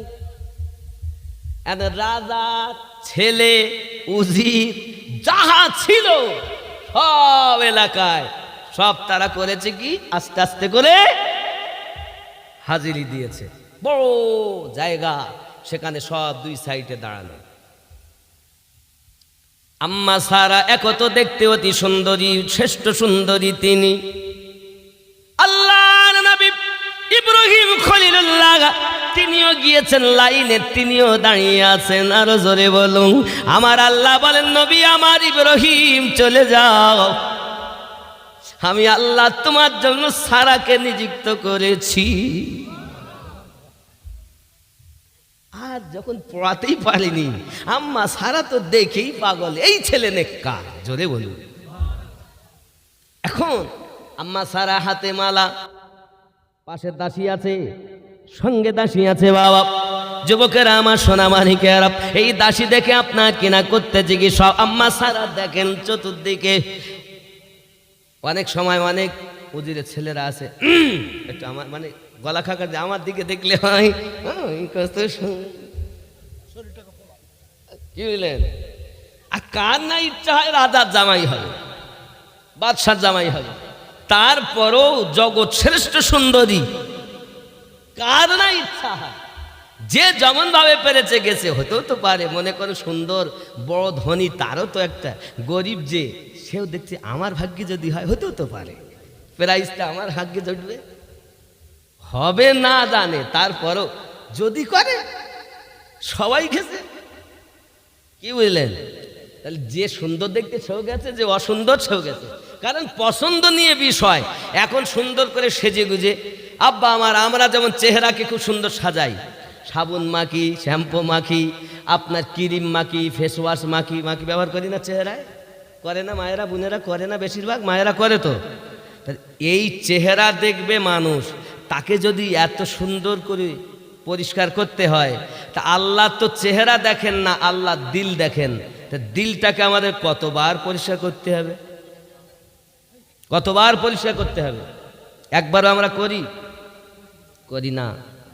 এখন ইব্রাহিম আলাইহিস সালামকে যখন আপনার আল্লাহ পাক অর্ডার করলেন, যান, আমি নিযুক্ত করেছি, মা সারা আস্তে আস্তে আস্তে আস্তে আস্তে আস্তে যাচ্ছেন, দেখছেন সবাইকে, আর যাচ্ছেন। যেতে যেতে যেতে যেতে ইয়ে মনে করছে আমায়, ও বলে আমার, এক একভাবে বুক ফুলায়, গলা খাকার দেয়, আমার দিকে একটু দেখো। আম্মা সারা দেখতে দেখতে একদম লাস্ট কোণে গিয়ে ইব্রাহিম আলাইহিস সালামকে দেখেছেন, আর গলায় মালাটা দিয়েছেন। জোরে সখীরা জিজ্ঞাসা করছে, হ্যাঁ গো, এত ছেলে, বাদশাহ, উজির, আজকাল যত প্রজা, কত সুন্দর বাচ্চারা সব আছে, ধনী আছে, তার মধ্যে ওই কোনায় ওই যারে পড়াতে পারলো না তাকে দিলে মালা, তোমরা বুঝবা না? না বলতে হবে সখীদেরকে। আম্মা সারা বলছেন, আমি রাতের বেলায় স্বপ্ন দেখেছি, যে যুবককে আমাকে আওয়াজ দিয়ে বলা হচ্ছে, আয় সারা, যদি জীবন পাল্টাতে চাস তো ওই বাচ্চাটার গলায় মালা দিবি, যে তোর জীবন সঙ্গী হবে, দুনিয়াতেও তুই ভালো, আখেরাতেও জান্নাতি। তোমরা দুনিয়া দেখছো, আর আমি সারা দুনিয়াও দেখি, আখেরাতও। সুবহানাল্লাহ বলে। আব্বাজি আমার, আল্লাহ নবী ইব্রাহিম আলাইহিস সালাম আম্মা সারাকে বিবাহ করলেন, থাকেন। আব্বা এমন সময়, সেই সময় মিশরে উনি যাবেন, নিয়ত করেছেন ইসলাম প্রচারের জন্য। বাদশাহ নমরুদ তো বিভিন্নভাবে অত্যাচার করেছে, কোনো মতে কোনো কাজ হয়নি। আল্লাহ পাকের কি নেয়ামত! ইব্রাহিম আলাইহিস সালাম তিনি একদা চলেছেন, বাদশাহ নমরুদ এবার করেছে কিলো জানেন, একবার তাকে ধরে নিয়ে যায় আম্মা সারাকে, অত্যাচার করবেন বলে। আল্লাহ নবী ইব্রাহিম আল্লাহর কাছে দোয়া করেন, আমার আল্লাহ বলেন, জিবরাইল চিন্তার কারণ নাই, আমার বন্ধুর সম্মুখে তুমি ক্যামেরা ফিট করে দাও, আম্মা সারা কি করছে আমার বন্ধু ইব্রাহিম বাড়ি বসে বসে দেখবে। সুবহানাল্লাহ। এই সামনে ক্যামেরা ফিট করে, আজকের কথা না বা, এর সামনে ক্যামেরা ফিট করে সব দেখতে পাচ্ছে। কি বলেন? লাইভ যদি দেয় তো সারা পৃথিবীর লোক দেখতে পায়। কোন ইউটিউবার যদি এখন লাইভ দেয়, তার চ্যানেল যদি সার্চ করা হয়, তো বাড়ি বসে বসে দেখা যায় না? আমি এখানে বক্তব্য দিচ্ছি, হয়তো নেট নেই বলে আজকে দেখতে পাচ্ছেন না, ইন্টারনেট বন্ধ করে দেওয়া হয়েছে আপনাদের এখানে, তো নেট নেই বলে হয়তো কেউ দেখতে পাচ্ছেন না। তবে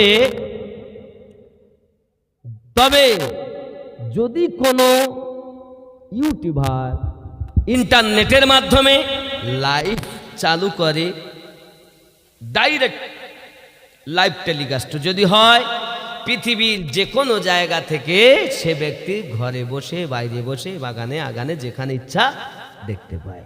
আল্লাহ পাক আল্লাহ তাআলা হযরত ইব্রাহিম আলাইহিস সালামের কাছে জিবরাইল মাধ্যমে ওই টেলিকাস্ট করিয়ে দিলেন। জোরে বলুন সুবহানাল্লাহ। সব কিছু দেখলেন। যাই হোক, ওই মিশর, সেখানে এক বাদশাহ ছিল যার নাম ছিল সাধন বাদশাহ, যার চরিত্র বড় খারাপ। আব্বাসি আমার একদা করেছে কি, বাদশাহ সাধন রাস্তা দিয়ে আপনার টুকটুক টুকটুক করে চলে যাচ্ছে বাবা, মায়ের বাড়িতে মা হাজেরা তার মায়ের সঙ্গে বেড়াতে গেছেন। বাপ আর মেয়ে, মা হাজেরা পৃথিবীতে তার আপনার আব্বা নাই, মায়ের সঙ্গে নানার বাড়িতে গেছেন। এখন নানার বাড়ি থেকে ফিরে আসার সময় মিশরের বাজারে যখন আপনার গিয়েছেন, বাদশাহ সাধন সঙ্গে সঙ্গে ডাক দিতেছে, নিজের প্রহরীদের বলতেছে, কেই দেখতে পাচ্ছ কত সুন্দর একটি মেয়ে, হে বাবা আমার সোনা মানিক দেখা গেল, কোনো মতে কোনো কাজ নাই। যুবক মা হাজেরা ডাক দিয়ে বলতেছে, ও গো মা জননী,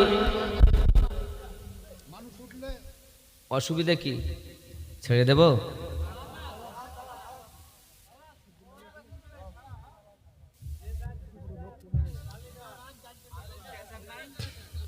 আব্বাসি আমার সোনা মানিকের এমনি সমাতে আপনার কিনা ডাক দিয়ে বলছে, মা জননী, ওই লোকটা ঘন ঘন আমার দিকে তাকায় কেন? চলো না বাড়ি যাই, এখানে আমাদের নিরাপত্তা নাই। মা হাজেরা তার মায়ের হাতটি ধরে বাড়িতে চলে আসে।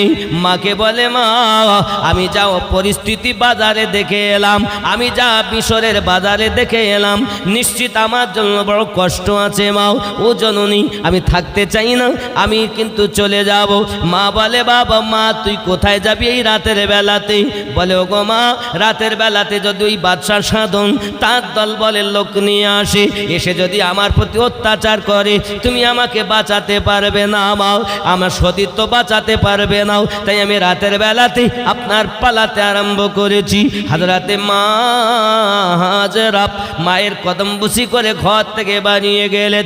রাতের নিশীতে সাধন তার দল বলের লোককে পাঠিয়ে দিয়েছি, যাও যাও যাও, আম্মা হাজেরাকে যদি আমার কাছে এনে দিতে পারো তাহলে তোমাদের জন্য বড় পুরস্কার দেওয়া হবে, আর যদি হাজেরাকে না আনতে পারো তোমাদের কিন্তু শাস্তি হবে। তারা চলেছে, যাবে, টুকটুক করে গিয়ে আওয়াজ দিচ্ছে, হাজেরা হাজেরা। সঙ্গে সঙ্গে আওয়াজ কোনো দিক থেকে যখন কানে না এলো, জিজ্ঞাসা করে, হাজেরাদের ঘর কোনটা? লোকে বলে, এই ঘরটা হলো তাদের। দরজাটা ঠেলে ভিতরে গেল চলে, দেখে একজন বৃদ্ধা মহিলা বসে আছে। কে গো তুমি? বলে, আমি হলাম হাজেরার মা। কোথায় গেছে তোমার মেয়ে? বলতে পারবো না, ঘর থেকে বার হয়ে গেছে, কোথায় গেছে বলতে পারবো না। যুবকেরা আমার হাজেরার মাকে তারা ধরে ধরে মারতে মারতে টেনে টেনে নিয়ে চলে যায়, কারণ মা যদি ধরে নিয়ে আসা হয়, মেয়ে কোথাও থাকতে, কোথা থেকে এলে, মায়ের কথা জিজ্ঞাসা করবে, যখন বলবে তাকে ধরে নিয়ে গেছে সাধনের দলবলের লোক, অবশ্যই সে যেতে বাধ্য হবে। যদিও না যায়, মা যখন কবজায় এসেছে, সন্তান একদিন আমরা কবজায় পেয়ে যাব। যুবকেরা আমার এই চিন্তা ভাবনাতে সাধনের দলবলের লোক আপনার কিনা মাকে টেনে টেনে দরবারে নিয়ে চলে গেছে। বাবা, হঠাৎ করে দেখা গেল আপনার কিনা নিশি রাতে আম্মা হাজেরা বাড়িতে এসেছেন। আপনার 3 দিন পর যখন বাড়ি এসেছেন, দরজার কাছে এসে মা মা বলে ডাকতেছে। মাকে যখন আপনার খুঁজে পায় না, দেখে ঘরটা আপনার নোংরা হয়ে আছে। হঠাৎ করে মনে পড়ে গেল পাশে আছে মায়ের বান্ধবী খালাও। আপনার রাতের বেলাতে চলে গেলেন, ওগো মায়ের বান্ধবী খালা, খুলে দেবে কি জানালা? আমি সেই হতভাগিনী হাজেরাও। কি হয়েছে মা হাজেরাও? ওগো খালা, বলবেন কি আমার মা কোথায় গেল? খালা ডাক দিয়ে বলে, ও হাজেরা, সাধনের দলবলের লোক তোমাকে কুকুরের মতো খুঁজে বেড়াচ্ছে, তোমাকে যদি পায় এখনই তোমাকে ধরে নিয়ে যাবে। ও হাজেরা, যদি তুমি সতীত্ব বাঁচাতে চাও জলদি করে পালিয়ে যাও, তোমাকে খুঁজে খুঁজে পাইনি বলে তোমার মাকে তারা ধরে নিয়ে গেছে। হাজরাতে হাজেরা আপনার খালা, মায়ের বান্ধবী খালার কাছে কথাটা শুনে আস্তে আস্তে আপনার আবার চলে গেলেন। হে যুবকেরা, এদিকে সাধনের লোকজন দলে দলে আসা যাওয়া করে। হাজেরাকে যদি পাওয়া যায় সাধনের কাছে নিয়ে যেতে হবে, কারণ বাদশা সাধন এমন চরিত্রহীন লম্পট, যত সুন্দরী মহিলা দেখত তাদের যত সময় মনের আশা পূর্ণ না করত তত সময় বাদশা সাধন স্থিরভাবে বসত না। চরিত্রটা বড় খারাপ ছিল বাবা। হাজরাতে আম্মা হাজেরা এবার করলেন কি জানেন? ঘুরে বেড়াচ্ছেন জঙ্গল জঙ্গল, কোথাও দেখা দেবেন না মানুষকে বলে। একটানা কয়েকদিন হয়ে গেল এই যুবকেরা আমার আম্মা হাজেরা ওই গভীর জঙ্গলের ভিতরে আপনার অপেক্ষায় রয়েছেন। সাধনের দল বলে লোকেদেরকে সাধন ডাক দিয়ে বলেছে, জেনে রাখো আপনার কিনা জাল ছুঁয়ে মাছ পালাতে পারে, পুকুর থেকে মাছ পালাতে পারে না। তোমরা যদি হাজেরাকে ধরে না এনে দাও তোমাদের চাকরি চলে যাবে, নইলে তোমাদের সাজায় মৌত দেওয়া হবে। বলো তোমরা এনে দেবে কিনা? দিন রাত একাকার করে হাজেরাকে খুঁজতে আরম্ভ করেছে বাবা। খুঁজে খুঁজে খুঁজে খুঁজে ওই জঙ্গলের কিনারাতে চলে গেছে। যাইয়া দেখি সূর্য উদিত হয় আর সূর্যের কিরণটা মা হাজেরার চেহারাতে পড়েছে। আম্মা হাজেরাত ঘুমটা ভেঙে গেল, দেখে লোক আসতেছে আপনার কিনা সম্মুখ দিয়ে, ওরা তো ছুটে আসতেছে, ওই তো সেই হাজেরা। হাজেরা দেখে সম্মুখে যদি যাই তাহলে সাধনের লোক, পিছনে যদি যাই আমার জন্য আছে নদী নীল নদ। এখন নদীতে পড়ে আমার জীবন দেওয়া ভালো, কিন্তু সতীত্ব নষ্ট করা ভালো হবে না।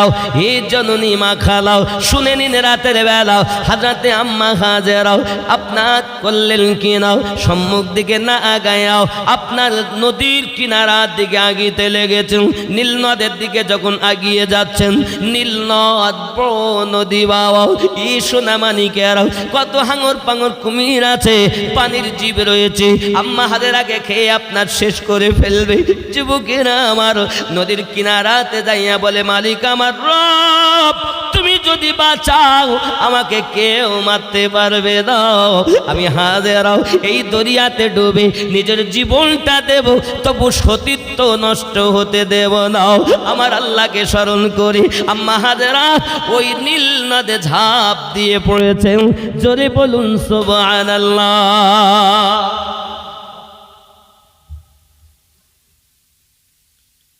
মহান আল্লাহ পাক যারে হেফাজত করে কেউ তাকে মারতে।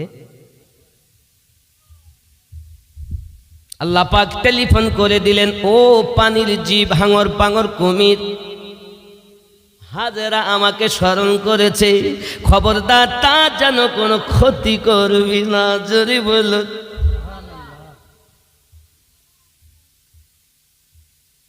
আব্বাজি আমার সোনা মানিকের আল্লাহকে যারা ডাকে, যদি ডাকার ডাকটা তার সঠিক হয় আমার আল্লাহ পাক তাকে হেফাজত করে।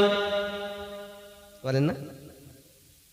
ও জওয়ান যুবকেরা ভালো করে ব্রেনের ভিতরে রাখুন, আম্মা হাজেরা যখন এমনি করে পৃথিবী সার জমিনে আপনার নদীতে ঝাঁপ দিয়েছেন নীল নদে, এমন সব পানির জীব তাকে কিছু বলে না বাবা। আরো দেখা যায় সাধনের দল বলে লোকেরা দেখতেছি, এখন যদি ঝাঁপ দিয়েছে ডুবে আর ওঠে, চোখে দেখতে পায়, এমন সময় সমুদ্রে পানি চলতেছে, যেদিক দিয়ে পানি আসে বাবা ওই দিকে আপনার কিনা রওনা দিয়েছে। টুক টুক টুক টুক করে আপনার তারা হেঁটে হেঁটে যায়, আর আম্মা হাজেরা ভাসতে ভাসতে এগিয়ে যায়। এই যুবকের আমার ডুবে ওঠে আর যায়, ডুবে উঠে আর যায়, এমনি করে আপনার ডুবছে আর উঠছে আর যাচ্ছে।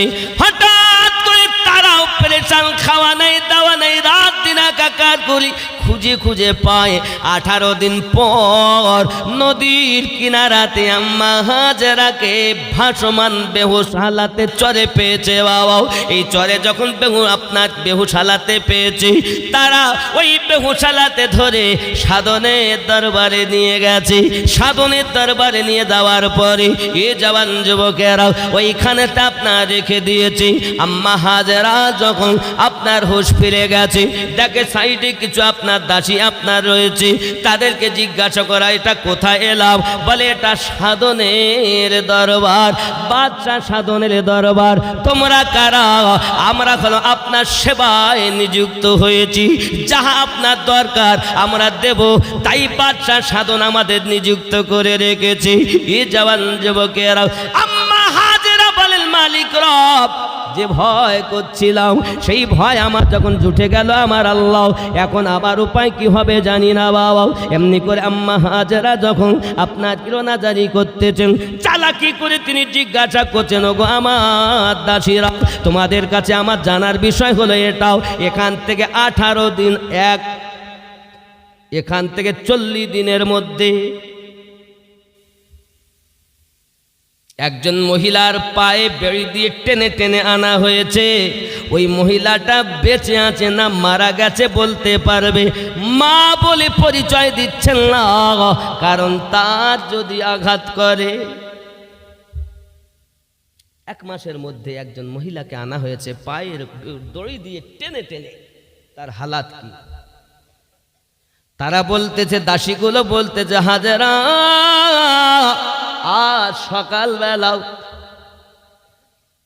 আজ সকালবেলা সেই মহিলাটা ইন্তেকাল করে গেছে। আম্মা হাজেরা আপনার কদমবুচি করেছিলেন, শেষ কদমবুচি করাও, আর মায়ের জীবিত মুখটা তিনি দেখতে পেলেন না। আম্মা হাজেরা বলেন, এই ঘরে কি আর থাকা যায়? না না না না, এই ঘরে থাকা যাবে না। এই জওয়ান যুবকেরা আমার আম্মা হাজেরাকে আপনার গোসল করার জন্য তারা অনুরোধ করে। উনি গোসল তো করে নিলেন, আর গোসলের পরে সুন্দর পোশাক পরতে দিয়েছেন। আম্মা হাজেরাকে পোশাক পরিয়েছেন, খেতে দিয়েছেন। আম্মা হাজেরা খাওয়া দাওয়া করছেন না। আয় আমার রব, যে বাড়িতে দরবারে এসে আমার মা না খেয়ে হাজেরা করতে করতে কেঁদে কেঁদে ইন্তেকাল করে গেছে, আমি হাজেরা যদি ওই বাড়িতে খাই, ওইখানে খাওয়া দাওয়া করি, নিশ্চিত আমার মায়ের মহাব্বতে আঘাত করা হবে। না না না না, আর আমি হাজেরা কখনো এমন লম্পটের দরবারে খেতে পারি না, না খেয়ে মারা যাব তবু ঠিক। হাজেরা সেখানে কিছু পান করবে না বাবা, পানিও পান করেন না, খানাও খান না বাবা। আম্মা হাজেরা আমার আল্লাহ রাজাতে রাজি, জুরি বলুন সুবহান। ও আমার মা খালা আম্মা হাজেরাকে যখন আপনা কিনা নিয়ে গেল, এমন করে খাওয়ার নাই বা খাও সব আছে। এখনই বাদশাহ সাধন ভিতরে প্রবেশ করবেন। এটি বাদশাহ সাধনের নিরালা কক্ষ। এই কক্ষে আমরা আপনার দাসীগিরি করতে এসেছি, আমরা এখনই কিন্তু বিদায় নেব। বাদশাহ আসার মতো হয়েছে, খেয়ে নেন, তাড়াতাড়ি খান। সুন্দর করে তারা সাজায়। আম্মা হাজেরা খাওয়া দাওয়া তো করলেন না। বাদশাহ সাধন ভিতরে ঢোকে, ভিতর থেকে দরজাটা লাগিয়ে দিয়েছে। বাদশাহ সাধন ডাক দিয়ে বলে, হাজেরা, এত চেষ্টার পরও দেখো তুমি আমার জেগাড় থেকে, আমার কবজা থেকে পালাতে পারোনি। শেষমেশ তোমাকে আমার কাছে বন্দী হতে হয়েছে। এখন আমি সাধনের মনের বাসনা পূর্ণ করো, যা চাইবে তাই দেব তোমাকে। যদি তুমি রানী হয়ে থাকতে চাও, দুনিয়াতে আমি একজন রাজাও, আমার দরবারে রানী করে তোমাকে রাখবো, যাহা চাইবে তাই দেব, কোনো অভাব তোমার রাখবো না, শুধু আমি সাধনের মনের আশা পূর্ণ করে দাও। সঙ্গে সঙ্গে আম্মা হাজেরা বলেছিলেন, আয় খবিস, আমি হাজেরা জীবনে যদি মারা যাই তাও ভালো, আমার সতীত্ব তোর হাতে নষ্ট করতে দেব না। জননী দুই কথা টেলিফোন করে, আর প্রেমে পড়ে যাওয়ার নাম ভালোবাসা নয়। আমার আম্মা, খালা এবং আমার ভাই ও বাবারা, অনুরোধ করি আপনাদের, এই দুই কথার প্রেমে পড়াও। মাকে ছেড়ে দিয়েছেন, বাপকে ছেড়ে দিয়েছেন, প্রেমে পড়ে গেছেন, একে কখনো প্রেম বলে না। প্রেম করো এমন যে প্রেম দুনিয়া তো সাথ দেবে, কবরে তো সাথ দেবে, হাসরে তো সাথ দেবে। এর নাম হলো প্রেম ও ভালোবাসাও। যুবকরে আমার কেউ ডাক দিয়ে বলল, আয় আয় মজনুর দল, লাইলি তোমাদের কাছে গোস্ত চেয়েছে। একটা পেয়ালা এনেছে, লাইলি গোস্ত চেয়েছে। মজনুর অভাব নাই, সঙ্গে সঙ্গে বলছে, বলো লাইলি কোথাকার গোস্ত চেয়েছে। আব্বা আমার পেয়ালাটা ফিরিয়ে নিয়ে গেল, গিয়ে বলছে, ও গো লাইলি, যত মজনু রয়েছে এরা বলেছে লাইলি কোথাকার গোস্ত চেয়েছে। বলে পেয়ালাটা আমাকে দাও, আর তাদের খবর দাও ওর মধ্যে আমার মজনু একটাও নাই। সবাই বলে, কিভাবে বললেন আপনি একটাও মজনু নাই? আয় বাবা, জেনে রাখো, যে আমার আশিক হয়েছে, আমার পাগল হয়েছে, আমার কথা শুনিছে বেহুর হয়ে আছে, বেহুশ হয়ে আছে, আমার নিয়েছে পাগল হয়ে আছে, আমার কথা যখন শুনবে তখন তার ইচ্ছা মতো যেখান থেকে খুশি গোস্ত কেটে দেওয়াটাই হলো এক আশিকের কাজ।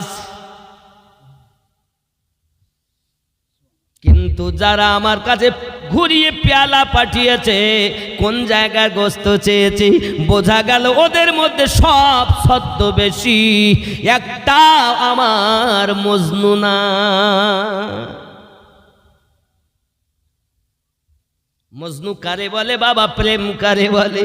এ বাবা, প্রেমের কথা তোমায় বলবো, সোনা মানিকেরা আমার, প্রেম করো দুনিয়ার জমিনে, জীবন দিয়ে দেয় বাবা প্রেমের জন্য, কিন্তু তার জন্য আপনার অপেক্ষায় থাকে। আজ ছেলে আর মেয়ে প্রেম নয়, একে বলে ভাঙা বাসাও, বাসা ভেঙে চলে যাবে বাবা। প্রেম যদি করো, মাকে প্রেম করো, বাপকে প্রেম করো, বিবাহের পরে স্বামীকে প্রেম করো, আজ সব থেকে বেশি আল্লাহর ওলিকে মোহাব্বত করো, আল্লাহর নবীকে মোহাব্বত করো, আহলে বায়াতকে মোহাব্বত করো। মরো তুমি যখন কবরে যাবে, কবরে যেতে তোমায় দেরি, আমার দয়াল মোস্তাফা কোলে লইতে দেরি করবেন না। জোরে বলো, কবরে আমার নবীর গোলামি করে যান, আমার রাসূলের ইশকে নিয়ে যান, ইহ জগতে লাভ হবে, পর জগতে লাভ হবে। এ বাবা, আশিক আর মেহবুবের মধ্যে পার্থক্য আমি আপনাকে ছোট্ট করে একটা ঘটনা বলি। হযরতে বড় পীর আব্দুল কাদের জিলানী রাদিয়াল্লাহু তাআলা আনহু ছোট্টবেলায় রাস্তা দিয়ে যাচ্ছেন, হঠাৎ করে গায়েবী একটা আওয়াজ আসছে, আব্দুল কাদের, বড় হয়ে তুমি আশিক হবে না মেহবুব হবে? সুবহানাল্লাহ বলে। আশিক হওয়া কি মুখের কথা? শুনে নেন, আশিকের কথা বলছে। আশিক আমরা শুধু কিছু করি না, আমার মতো আশিক, চিটিংবাজ। আশিক কারে বলে দেখো।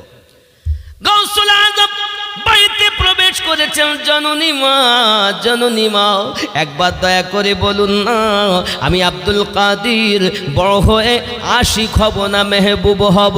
আম্মেল খায়ের আম্মা ফাতেমা সালামুল্লাহি আলাইহা, তিনি ছিলেন 18 পারা কোরআন মাজিদের হাফিজা, দৈনন্দিন তাহাজ্জুদ গুজারনি মহিলা। জোরে বলুন। তিনি বলতেছেন, ও বাবা আব্দুল কাদের, আমি তোমার প্রশ্নের উত্তর দেব না, চলে যাও ওইখানে, ওই যে রাস্তার ধারে একজন বসে আছে, তার কাছে জিজ্ঞাসা করো বড় হয়ে আশিক হবে না মেহবুব হবে? হযরতে আব্দুল কাদের জিলানী গিলানী রাদিয়াল্লাহু তাআলা আনহু টুক টুক টুক টুক করে সেখানে রাস্তার ধারে গিয়েছেন, দেখে একজন ব্যক্তি বসে আছেন নোংরা জায়গাতে, আর তার কাজ হলো আল্লাহু আল্লাহু আল্লাহু, মর্দে কালান্দার। আমি আব্দুল কাদের বড় হয়ে আশিক হব না মেহবুব হব? সে ব্যক্তি বলছে, আগামী কালকে আসবে, প্রশ্নের উত্তর দেব। আব্দুল কাদের হুজুর ফিরে এলেন, পরের দিন গিয়েছেন, গিয়ে দেখতেছেন সে ব্যক্তি ওখানে নাই। সে ব্যক্তি নাই। আশপাশের লোককে জিজ্ঞাসা করছে ব্যাপার কি গো, কই এখানে যে মানুষটা ছিল আল্লাহু আল্লাহু করছিল, কই সে পাগলটা কই? ওই পাগলের কথা জিজ্ঞাসা করছো? আরে সে মারা গেছে। মারা গেছে? কোথায় দাফন করেছেন? দাফন? ওকে মাটিতে দিয়ে মাটিটা নাপাক করব? দাফন তো দূরের কথা, কাফন দাফন কিছু হয়নি। টেনে টেনে ওই ময়দানে ফেলে দিয়েছে। দেখেন ওই ময়দানে, দেখেন চিল কাকে তার নুচে নুচে খাচ্ছে। যান আশিক দেখো, আশিক দেখো। খুব মনে করি আমি খুব আল্লাহওয়ালা, হ্যাঁ চোর কোথাকার। শোনো, গাউসুল আজম যখন টুক টুক টুক টুক করে ওই ময়দানের দিকে এগিয়ে গেলেন, দেখতেছেন সত্যি সত্যি কাক এবং চিল এ বাবাজি আমার তার দেহটাকে নুচে নুচে আপনার খাচ্ছে। গাউসুল আজম বলেন, আমি এমন চোখে দেখেছি যে কুত্তাতে পর্যন্ত তাকে খাবলে খায়। আমি আওয়াজ দিলাম, এ মার্দে কালান্দার, আমাকে আসতে বলে তুমি ফাঁকি দিয়েছ। ওই নুচা হওয়া লাশ থেকে আওয়াজ আসতেছে, আয় আব্দুল কাদের, তোমার প্রশ্ন কি বলো? সঙ্গে সঙ্গে আব্দুল কাদের জিলানী হুজুর বলেন, ও মার্দে কালান্দার, আগে তুমি বলো আমি আব্দুল কাদের বড় হয়ে আশিক হব না মেহবুব হব? ওই লাশ থেকে আওয়াজ আসছে, আব্দুল কাদের, মেহবুব হওয়া বড় সহজ। লোকে ভালোবাসবে, আপ্যায়ন করবে, সম্মান করবে, যা তুমি চাইবে সমস্ত আবদার তোমার পূর্ণ করবে। তোমাকে লোক সম্মান করবে, কোলে বসাবে, মাথায় বসাবে, যা ইচ্ছা তাই খেতে দেবে। দেখতো এ হলো একজন মেহবুবের কর্ম। আর আশিক দেখো, আশিক হওয়া বড় কষ্ট। আমি একজন আল্লাহর আশিক, আমার অবস্থা দেখো, আমার খাবার তো জোটে নাও, দেখো আমার গোসল পর্যন্ত হয়নি, দেখো আমার বিদায় গোসল তারা দেয়নি, দেখো আল্লাহর বান্দা বান্দি আমাকে ফেলে থুয়ে গেছে, মাটিতে পর্যন্ত দাফন করিনি, আর আমার দেহকে কাগা চিলে নুচে নুচে খাচ্ছে। এটা অন্য কারো দেহ নয়, এটা হলো একজন আশিকের দেহ।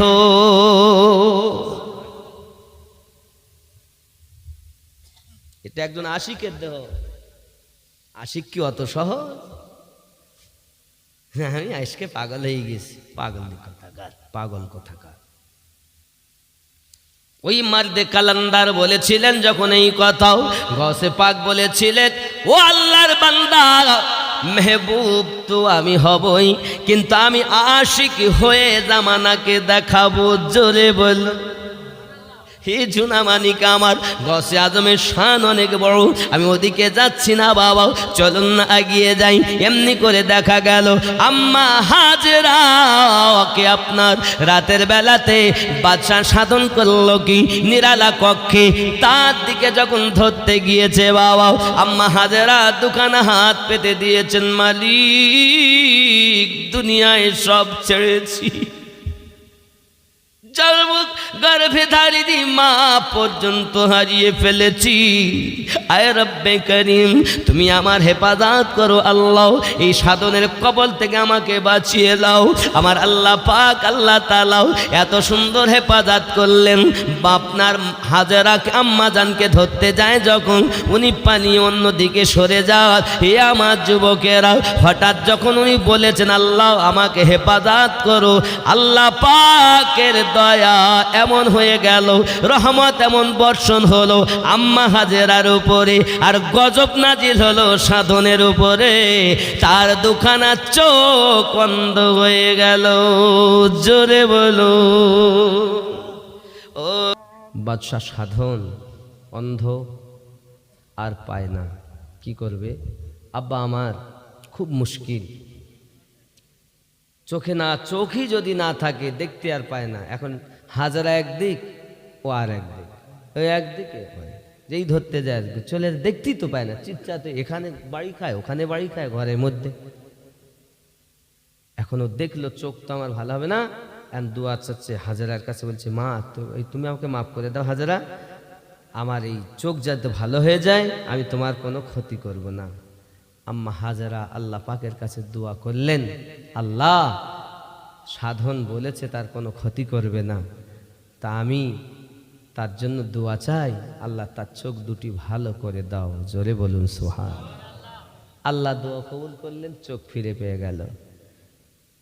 বুঝতে পেরেছেন? চোখ যখন ভালো হয়ে গেল, গায়ের সমস্ত ধুলাবালিগুলো ছেড়িয়ে, লোক তো সামলাতে পারছে না, নাল পড়ছে, পড়িয়ে যাচ্ছে। বাঘ যেমন দেখছে, এক যদি কোনো মানুষ দেখে এসে গাছে যদি না উঠতে পারে, তোর নিচে তো লাল পড়ি ভর্তিই যাবে, ওর হাবতাই অবস্থা। আর হবে না কেন? আম্মা হাজেরা তো বিশ্ব সুন্দরী, সুবহানাল্লাহ বলেন। যিনি ইসমাইল জবিউল্লাহর আম্মা, ইব্রাহিম খলিলুল্লাহ দ্বিতীয় স্ত্রী। আব্বা আমার আম্মা হাজেরা বসেই আছেন ঘরের ভিতরে, এমন সময়তে ধুলাবালি ঝেড়ে আবার হাজেরার দিকে আক্রমণ। আম্মা হাজেরা দুটি হাত তুলেছেন, মারে আল্লাহ আপনার কাছে ফরিয়াদ করি, বাদশা সাধন থেকে আমাকে হেফাজত করুন আল্লাহ। আল্লাহ আমার সতীত্ব যেন নষ্ট না হয়। ও আমার আম্মা জানো খালা, মেলাতে ঘুরে রাস্তায় ঘুরে কত সতীত্ব নষ্ট করতেছেন। বাবা আমার মা খালা সুন্দর করে জীবন যাপন করুন, পর্দা যেন গোপাল জর্দা বানাবেন না। শুটিং শাটিং ফিটিং, কাঁধে মেরেছেন সিফটি পিনার হুকিং, ঘাড়ে ঝুলিয়েছেন ধেনাচিকে একটি ব্যাগ।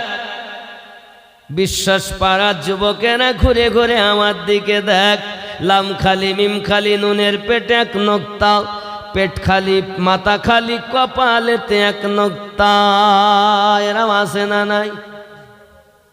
এই জননী এই কপালে টিকলি দিও না, কারণ বাদশা নমরুদ জেনাকারীকে চিহ্নিত করার জন্য ওই 40টি নারীর কপালে টিকলি দিয়েছিল। আমি আমার আম্মাজানদের বলতে চাই, মা ইব্রাহিম খলিলুল্লাহকে আগুনে ফেলার জন্য যাদের দ্বারাতে জেনা করানো হয়েছে তাদের কপালে টিকলি দেওয়া হয়েছে। আপনি কি নিজে কি জেনাকারী আপনার পরিচয় দিতে চান, এই জন্য কপালে টিকলি দিচ্ছেন? না বাবা না, এই কপাল দিয়ে মা আল্লাহর সেজদা দিতে হয়, এই কপালে টিকলি দেওয়া চলে না।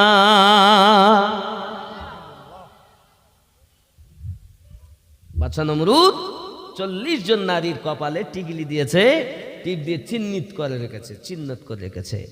আব্বাজি আমার সোনামানিকেরা, এই জন্য মায়েদের অনুরোধ করবো, জননী কেন এমন করো না।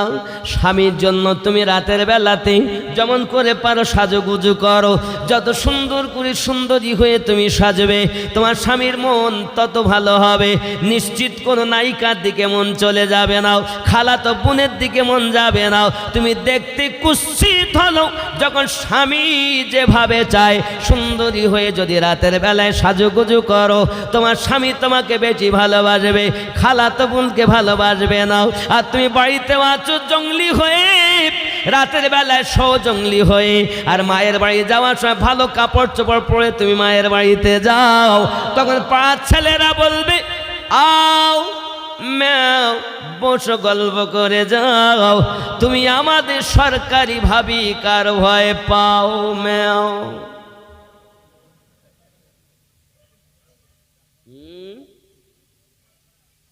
মার বাড়ি যায়, মার্কেটে যায়, বাজারে যায়, তখন ভালো কাপড় পরে যায় না? আর স্বামীর কাছে থাকে তখন কি, এদিকে ছড়া ওদিকে ছড়া, ওদিকে ময়লা, পাশে যাওয়া যায় না। স্বামী কি করে জানে? বুই খায়, তো দুর্গন্ধ, খয়নি খেয়ে এসে বিবির কাছে, তো বিবি ভালোবাসে, করবো ডাকি, আমার দেওর কিছুই খাই না, তার এই ভালো লাগে। এই জন্য স্বামী ভালো লাগে না, দেওরের সঙ্গে কথা কয়। এই ঠিক না বলে?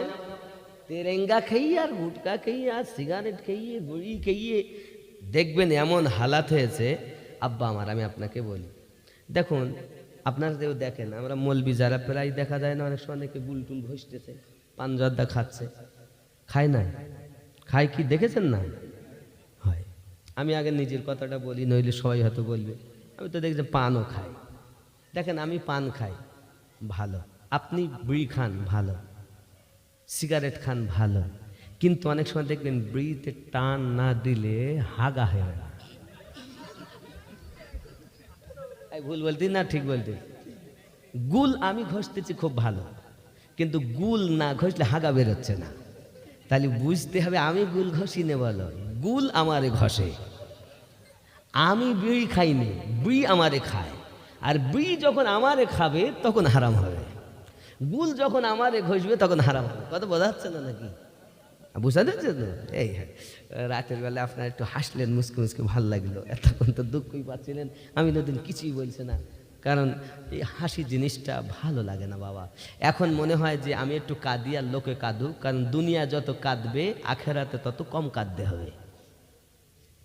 আব্বা হয়তো আপনাদেরকে আমি বললাম, একটু ভাববেন যে সত্যি আমরা গুল খাই না বিড়ি খাই, না বিড়ি আমাকে খায়। যদি তেরেঙ্গা, অনেক সময় দেখেন তেরেঙ্গা গালে না দিলেই ওর ভাব খারাপ, তাহলে বুঝতে ও খায় না, বলো ওরে খায়, তখন অসুবিধা হবে। আমি ফতোয়া দিচ্ছি না, বলো ফতোয়া দেওয়ার কাজ মুফতিদের, আমি খালি আপনাদের ব্রেনে ঢুকাচ্ছি এগুলো এইভাবে হয়। আম্মা হাজেরা বলেন, আয় আল্লাহ আমাকে হেফাজত করুন জালিমের হাত থেকে। মালিক আমি মা হারিয়েছি, আব্বা হারিয়েছি, সতীত্ব বাঁচানোর জন্য আজ 1 মাস হয়ে গেল প্রায়, আমি এখনো পর্যন্ত কিছু মুখে দেইনি। আল্লাহ তোমার দয়াতে আমি বেঁচে আছি, আমাকে বাঁচাও। আমার আল্লাহ পাক আল্লাহ তাআলা হাজেরার প্রতি দয়া করেন, আর বাচ্চার সাধনের উপরে গজব নাজিল করেন, আর ঘরের মাটি ফাঁক হয়ে কোমর পর্যন্ত গিলে নেয়। আব্বা আমার রাত করব না, ইতি করব এখানেই। আপনারা কাজ করুন, বেলালে কি শুনবেন, বেলালে গজলটা, ওটা হলে হয়ে যাবে তো। ওরে বাহ, এখানেই বাবা আমার, আমি ইতি করবো। ইব্রাহিম আলাইহিস সালাতু সালাম ওখান থেকে কি করলেন জানেন? বাদশাহ সাধন এবার যখন এই চোখটা যাওয়ার পর আবার যখন গিলে ফেলেছে, তো মাটির তো তাপ আছে না নাই, এই মাটির চাপে সাধন পুরো যাই যাই অবস্থা। বাবারে মারে করি এত চিৎকার মারছে, ঘর ভেঙে ফেলতেছে। হাজারা একটু মাফ কর আমারে, আমি সত্যি তোর কোনো ক্ষতি করব না। লাতুজ্জাহ বল, যত দেবতা সে মানে সবার নাম করি, কসম খাচ্ছে।